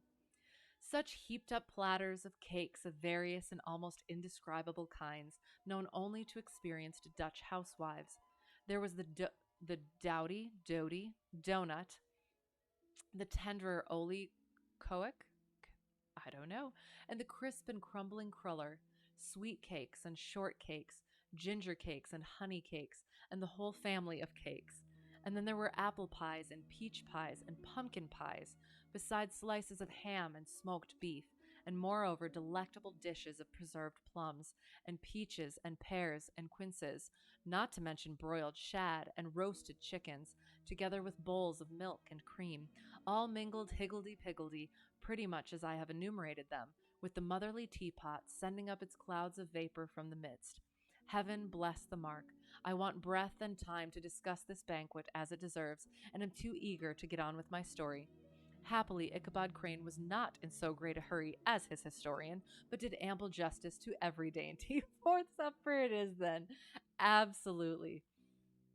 I do. That's one thing that I really like about, I don't know if it's this like era of writing, is how well the food is described. So, yes. Did ample justice to every dainty. He was a kind and thankful creature, whose heart dilated in proportion as his skin was filled with good cheer, and whose spirits rose with eating, as some men's do with drink. He could not help, too, rolling his large eyes round him as he ate, and chuckling with the possibility that he might one day be lord of all this scene of almost unimaginable luxury and splendor. Then he thought how soon he'd turn his back upon the old schoolhouse, snap his fingers in the face of Hans Van Ripper and every other niggardly patron, and kick any itinerant pedagogue out of doors that should dare to call him comrade. Old Baltus Van Tassel moved about among his guests with a face dilated with content and good humor, round and jolly as the harvest moon. His hospitable attentions were brief, but expressive, being confined to a shake of the hand, a slap on the shoulder, a loud laugh, and a pressing invitation to fall to and help themselves. And now the sound of the music from the common room or hall summoned to the dance. The musician was an old gray-headed Negro who had been the itinerant orchestra of the neighborhood for more than half a century. His instrument was as old and battered as himself. The greater part of the time he scraped on 2 or 3 strings, accompanying every movement of the bow with a motion of the head, bowing almost to the ground, and stamping with his foot whenever a fresh couple were to start. Ichabod prided himself upon his dancing as much as upon his vocal powers. Not a limb, not a fiber about him was idle, and to have seen his loosely hung frame in full motion, and clattering about the room, you would have thought Saint Vitus himself, that blessed patron of the dance, was figuring before you in person. He was the admiration of all the Negroes, who, having gathered of all ages and sizes from the farm and the neighborhood, stood forming a pyramid of shining black faces at every door and window, gazing with delight at the scene, rolling their white eyeballs and showing grinning rows of ivory from ear to ear. How could the flogger of urchins be otherwise than animated and joyous? The lady of his heart was his partner in the dance, and smiling graciously in reply to all his amorous oglings, while Brom Bones, sorely smitten with love and jealousy, sat brooding by himself in one corner. When the dance was at an end, Ichabod was attracted to a knot of the sager folks, who, with old Van Tassel, sat smoking at one end of the piazza, gossiping over former times, and drawing out long stories about the war. This neighborhood, at the time of which I am speaking, was one of those highly favored places which abound with chronicle and great men. The British and American line had run near it during the war. It had, therefore, been the scene of marauding and infested with refugees, cowboys, and all kinds of border chivalry. Just sufficient time had elapsed to enable each storyteller to dress up his tale with a little becoming fiction, and, in the indistinctness of his recollection, to make himself the hero of every exploit. There was the story of Defew Martling, a large blue-bearded Dutchman who had nearly taken a British frigate with an old iron 9-pounder from a mud breastwork, only that his gun burst at the sixth discharge, and there was an old gentleman who shall be nameless, being too rich a mynheer to be lightly mentioned, who, in the Battle of White Plains, being an excellent master of defense, parried a musket ball with a small sword, insomuch that he absolutely felt it whiz round the blade and glance off at the hilt, in proof of which he was ready at any time to show the sword with the hilt a little bent. There were several more that had been equally great in the field, not one of whom but was persuaded that he had a considerable hand in bringing the war to a happy termination. But all these were nothing to the tales of ghosts and apparitions that succeeded. The neighborhood is rich in legendary treasures of the kind.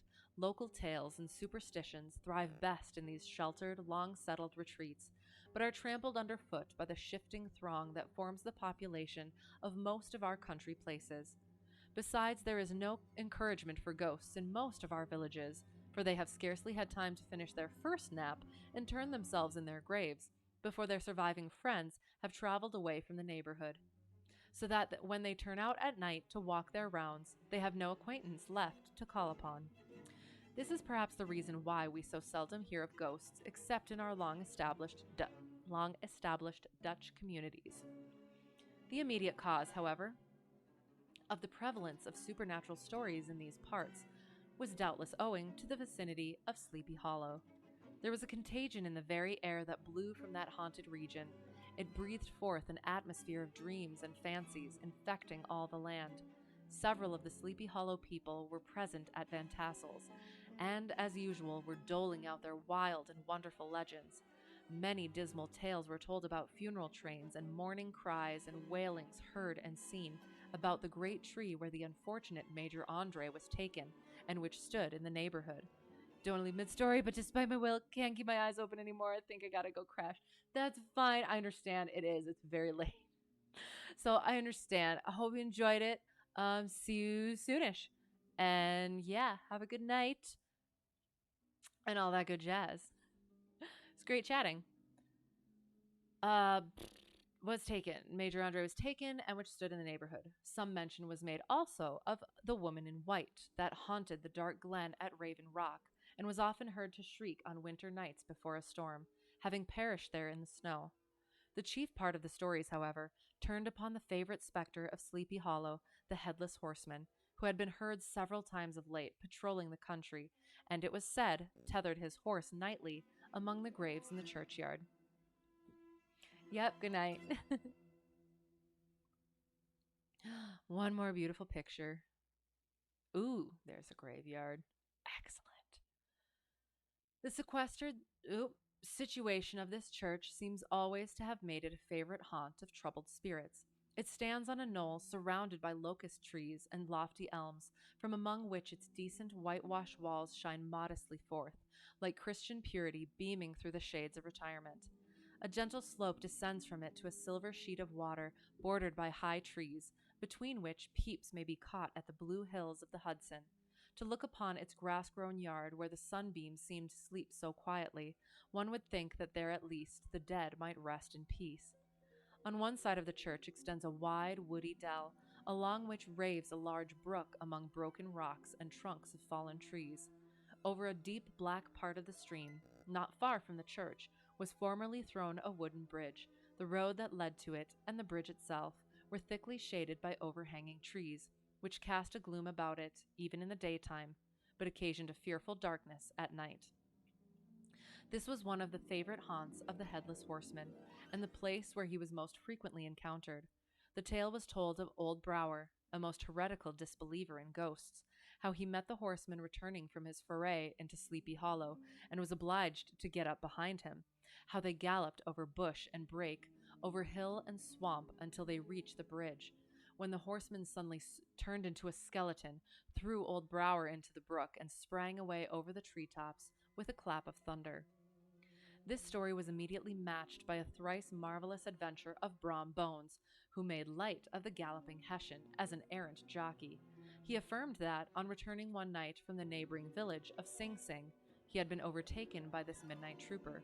that he had offered to race with him for a bowl of punch, and should have won it too, for Daredevil beat the goblin horse all hollow. But just as they came to the church bridge, the Hessian bolted and vanished in a flash of fire. All these tales, told in that drowsy undertone with which men talk in the dark, the countenances of the listeners only now and then receiving a casual gleam from the glare of a pipe, sank deep in the mind of Ichabod. He repaid them in kind with large extracts from his invaluable author, Cotton Mather, and added many marvelous events that had taken place in his native state of Connecticut, and fearful sights which he had seen in his nightly walks about Sleepy Hollow. The revel now gradually broke up. The old farmers gathered together their families in their wagons, and were heard for some time rattling along the hollow roads and over the distant hills. Some of the damsels mounted on pillions behind their favorite swains, and their light-hearted laughter, mingling with the clatter of hoofs, echoed along the silent woodlands, sounding fainter and fainter until they gradually died away, and the late scene of noise and frolic was all silent and deserted.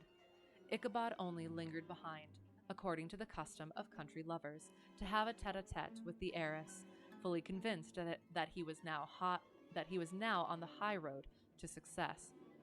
What passed at this interview I will not pretend to say, for in fact I do not know. Something, however, I fear me, must have gone wrong, for he certainly sallied forth, after no very great interval, with an air quite desolate and chop-fallen. Oh, these women, these women! Could that girl have been playing off any of her coquettish tricks? Was her encouragement of the poor pedagogue all a mere sham to secure her conquest of his rival? Heaven only knows, not I. Let it suffice to say, Ichabod stole forth with the air of one who had been sacking a hen roost rather than a fair lady's heart, without looking to the right or left to notice the scene of rural wealth on which he had so often gloated. He went straight to the stable, and with several hearty cuffs and kicks, roused his steed most uncourteously from the uncomfortable quarters in which he was soundly sleeping, dreaming of mountains of corn and oats, and whole valleys of timothy and clover. It was the very witching time of night that Ichabod, heavy-hearted and crestfallen, pursued his travels homewards, along the sides of the lofty hills which rise above Tarrytown, and which he had traversed so cheerily in the afternoon. The hour was as dismal as himself. Far below him, the Tappan Zee spread its dusky and indistinct waste of waters, with here and there the tall mast of a sloop, riding quietly at anchor under the land. In the dead hush of midnight, he could even hear the barking of the watchdog from the opposite shore of the Hudson, but it was so vague and faint as only to give an idea of his distance from this faithful companion of man. Now and then, too, the long-drawn crowing of a cock, accidentally awakened, would sound far, far off, from some farmhouse away among the hills, but it was like a dreaming sound in his ear.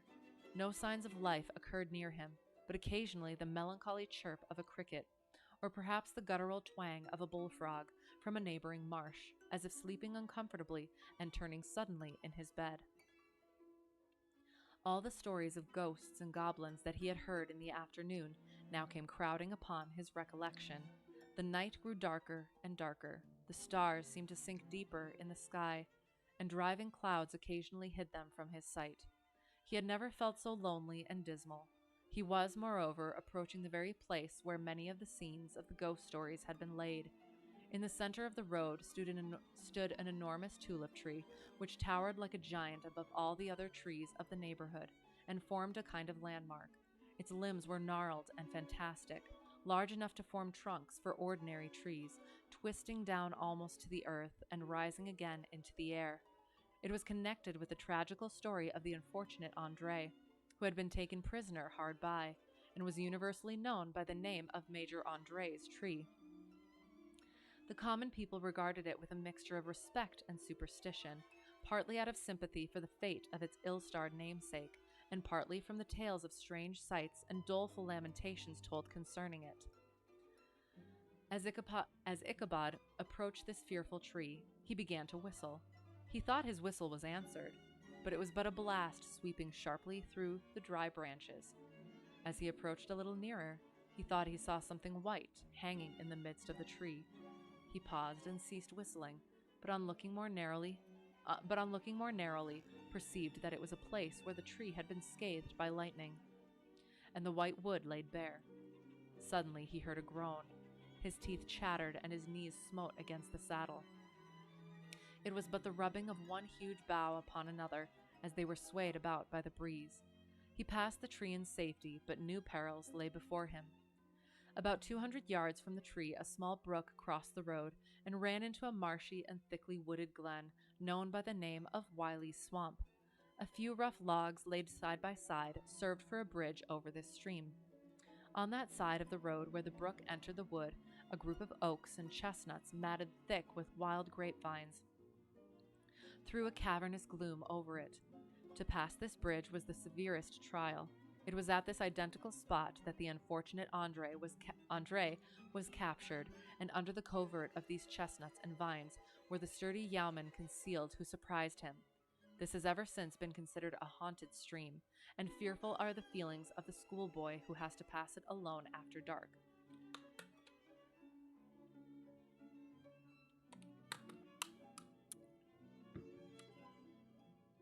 As he approached the stream, his heart began to thump. He summoned up, however, all his resolution, gave his horse half a score of kicks in the ribs, and attempted to dash briskly across the bridge.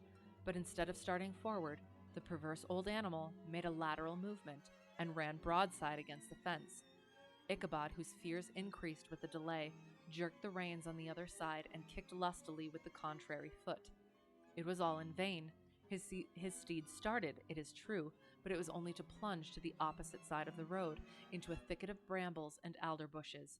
The schoolmaster now bestowed both whip and heel upon the starveling ribs of old Gunpowder, who dashed forward, snuffling and snorting, but came to a stand just by the bridge, with a suddenness that had nearly sent his rider sprawling over his head. Just at this moment, a plashy tramp by the side of the bridge caught the sensitive ear of Ichabod.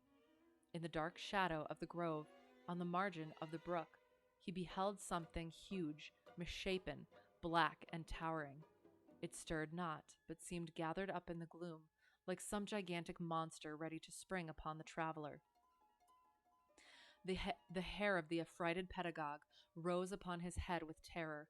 What was to be done?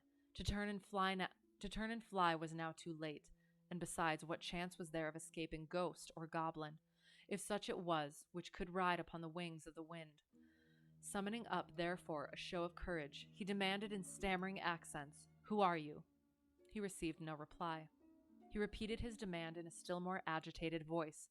Still there was no answer.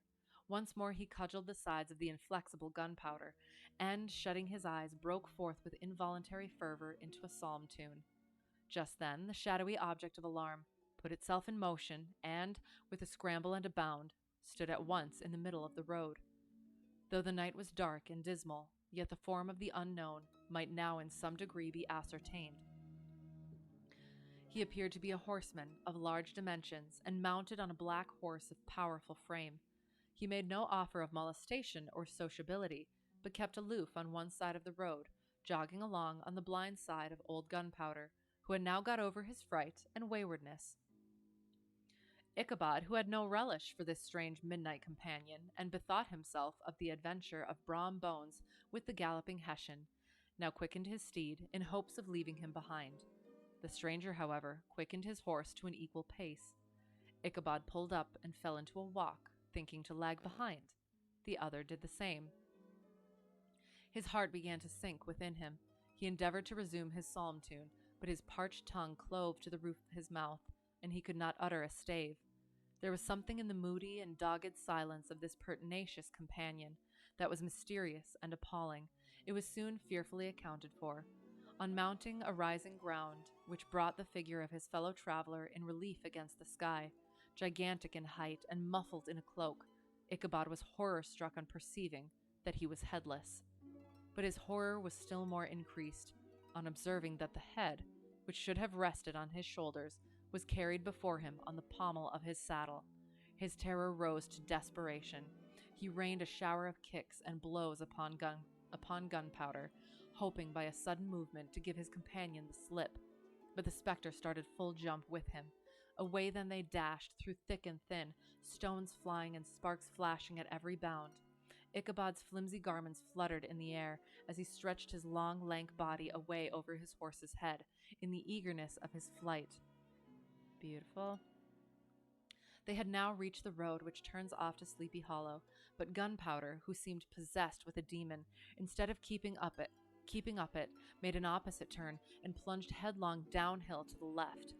This road leads through a sandy hollow, shaded by trees for about a quarter of a mile, where it crosses the bridge famous in goblin story, and just beyond swells the green knoll on which stands the whitewashed church.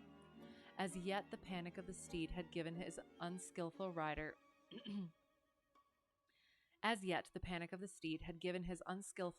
an apparent advantage in the chase, but just as he had got halfway through the hollow, the girths of the saddle gave way, and he felt it slipping from under him. He seized it by the pommel and endeavored to hold it firm, but in vain, and had just time to save himself by clasping old Gunpowder round the neck, when the saddle fell to the earth, and he heard it trampled underfoot by his pursuer. For a moment the terror of Hans Van Ripper's wrath passed across his mind, for it was his Sunday saddle, but this was no time for petty fears. The goblin was hard on his haunches, and unskillful rider that he was, he had much ado to maintain his seat, sometimes slipping on one side, sometimes on another, and sometimes jolted on the high ridge of his horse's backbone with a violence that he verily feared would cleave him asunder. Very nice. Okay. An opening in the trees now cheered him with the hopes that the church bridge was at hand. The wavering reflection of a silver star in the bosom of the brick told him that he was not mistaken.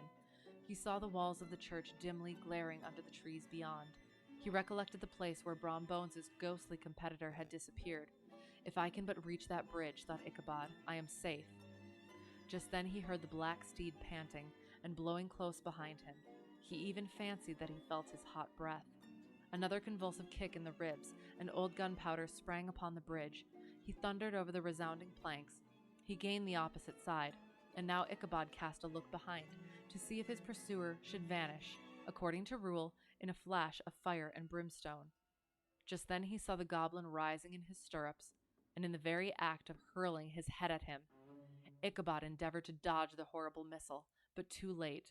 It encountered his cranium with a tremendous crash. He was tumbled headlong into the dust, and Gunpowder, the black steed, and the goblin rider passed by like a whirlwind. The next morning the old horse was found without his saddle and with the bridle under his feet, soberly cropping the grass at his master's gate. Ichabod did not make his appearance at breakfast. Dinner hour came, but no Ichabod. The boys assembled at the schoolhouse and strolled idly about the banks of the brook, but no schoolmaster. Hans Van Ripper now began to feel some uneasiness about the fate of poor Ichabod and his saddle. An inquiry was set on foot, and after diligent investigation they came upon his traces. In one part of the road leading to the church was found the saddle trampled in the dirt, the tracks of horses' hoofs deeply dented in the road, and evidently at furious speed, were traced to the bridge, beyond which, on the bank of a broad part of the brook, where the water ran deep and black, was found the hat of the unfortunate Ichabod, and close beside it, a shattered pumpkin. The brook was searched, but the body of the schoolmaster was not to be discovered. Hans Van Ripper, as executor of his estate, examined the bundle which contained all his worldly effects. They consisted of 2 shirts and a half, 2 stocks for the neck, a pair or 2 of worsted stockings, an old pair of corduroy smallclothes, a rusty razor, a book of psalm tunes full of dog's ears, and a broken pitch pipe. As to the books and furniture of the schoolhouse, they belonged to the community, excepting Cotton Mather's History of Witchcraft, a New England almanac, and a book of dreams and fortune-telling, in which last was a sheet of foolscap, much scribbled and blotted in several fruitless attempts to make a copy of verses in honor of the heiress of Van Tassel. These magic books and the poetic scrawl were forthwith consigned to the flames by Hans Van Ripper, who from that time forward determined to send his children no more to school, observing that he never knew any good come of this same reading and writing. Whatever money the schoolmaster possessed, and he had received his quarter's pay but a day or 2 before, he must have had about his person at the time of his disappearance. The mysterious event caused much speculation at the church on the following Sunday. Knots of gazers and gossips were collected in the churchyard, at the bridge, and at the spot where the hat and pumpkin had been found. The stories of Brower, of Bones, and a whole budget of others were called to mind, and when they had diligently considered them all, and compared them with the symptoms of the present case, they shook their heads, and came to the conclusion that Ichabod had been carried off by the galloping Hessian. As he was a bachelor, and in nobody's debt, nobody troubled his head any more about him. The school was removed to a different quarter of the hollow, and another pedagogue reigned in his stead. It is true, an old farmer, who had been down to New York on a visit several years after, and from whom this account of the ghostly adventure was received, brought home the intelligence that Ichabod Crane was still alive, that he had left the neighborhood, partly through fear of the goblin and Hans Van Ripper, and partly in mortification at having been suddenly dismissed by the heiress, that he had changed his quarters to a distant part of the country, had kept school and studied law at the same time, had been admitted to the bar, turned politician, electioneered, written for the newspapers, and finally had been made a justice of the 10-pound court. Brom Bones, too, who shortly after his rival's disappearance conducted the blooming Katrina in triumph to the altar, was observed to look exceedingly knowing whenever the story of Ichabod was related, and always burst into a hearty laugh at the mention of the pumpkin, which led some to suspect that he knew more about the matter than he chose to tell.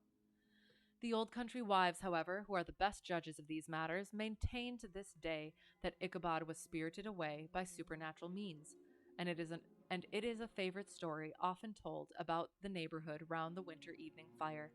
The bridge became more than ever an object of superstitious awe, and that may be the reason why the road has been altered of late years, so as to approach the church by the border of the mill pond. The schoolhouse, being deserted, soon fell to decay, and was reported to be haunted by the ghost of the unfortunate pedagogue, and the ploughboy, loitering homeward of a still summer evening, has often fancied his voice at a distance, chanting a melancholy psalm tune among the tranquil solitudes of Sleepy Hollow. Postscript, found in the handwriting of Mr. Knickerbocker. All right, finishing up. The preceding tale is given almost in the precise words in which I heard it related, at a corporation meeting of the ancient city of Manhattoes, at which were present many of its sagest and most illustrious burghers. The narrator was a pleasant, shabby, gentlemanly old fellow, in pepper and salt clothes, with a sadly humorous face, and one whom I strongly suspected of being poor. He made such efforts to be entertaining. When his story was concluded, there was much laughter and approbation, particularly from 2 or 3 deputy aldermen, who had been asleep the greater part of the time. There was, however, one tall, dry-looking old gentleman with beetling eyebrows, who maintained a grave and rather severe face throughout, now and then folding his arms, inclining his head, and looking down upon the floor, as if turning a doubt over in his mind. He was one of your wary men, who never laugh but upon good grounds, when they have reason and the law on their side. When the mirth of the rest of the company had subsided, and silence was restored, he leaned one arm on the elbow of his chair, and, sticking the other akimbo, demanded, with a slight but exceedingly sage motion of the head and contraction of the brow, what was the moral of the story, and what it went to prove. The storyteller, who was just putting a glass of wine to his lips as a refreshment after his toils, paused for a moment, looked at his inquirer with an air of infinite deference, and lowering the glass slowly to the table, observed that the story was intended most logically to prove that there is no situation in life but has its advantages and pleasures, provided we will but take a joke as we find it. That, therefore, he that runs races with goblin troopers is likely to have rough riding of it. Ergo, for a country schoolmaster to be refused the hand of a Dutch heiress is a certain step to high preferment in the state. The cautious old gentleman knit his brows tenfold closer after this explanation, being sorely puzzled by the ratiocination of the syllogism, while methought the one in pepper and salt eyed him with something of a triumphant leer. At length he observed that all this was very well, but still he thought the story a little on the extravagant. There were 1 or 2 points on which he had his doubts. "Faith, sir," replied the storyteller, "as to that matter, I don't believe one half of it myself." D.K. And that is all. That was interesting. It did. It did. It ended up being a little bit different than I thought. It started out going kind of along the way that I thought, with all of the descriptions of fall, autumn, with that little glaze of spooking, and that really fit with my anticipation that it was going to be sort of Christmas Carol for Halloween thing. So Halloween Carol. But then it went into the wooing and such like that. And then it got back to the spooky, which was fun and interesting. And the end did make it seem like it was not supernaturally based. So I would think that, yeah, from the rest of this as well, it does. It makes it seem more realistic, just that little touch and taste of spooky country lore sort of thing. And I do. I kind of like that. I kind of enjoyed the first part of it the best, and then the part with the horsemen particularly. But it was overall, I really enjoyed it. I enjoyed the writing of it, especially the food, always the food. And yeah, it was good. It was enjoyable. Parts of it, again, Christmas Carol of Halloween, but for the overall part of it, less than I would have assumed. So that is that, and that is all. And I must go to sleep, and I'm sure potentially others must have, well, if they have not already. Oh, and I got all spooky because I don't have my proper light on. So thanks for being here. I did. I enjoyed Call of Cthulhu, and I did enjoy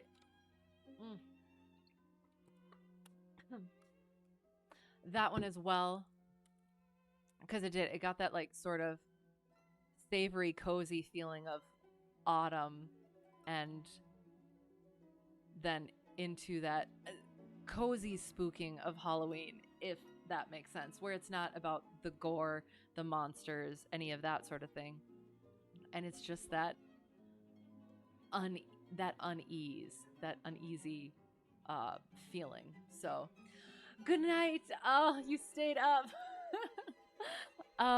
Thanks. I hope you enjoyed it. And yeah, so I'm basically probably going to take off, I guess. There's a possibility I might still make Sunday work just for games and spooky Halloween stuff, but otherwise it'll be next probably Wednesday, I think, and that'll be fine. So yes, thank you for coming in. Good to see you. Have a good day tomorrow, and hope to see you again soon. So yeah, and thanks for sticking with me here. So yes, so thanks. If I forgot anything else, I apologize, but yeah, thanks and bye.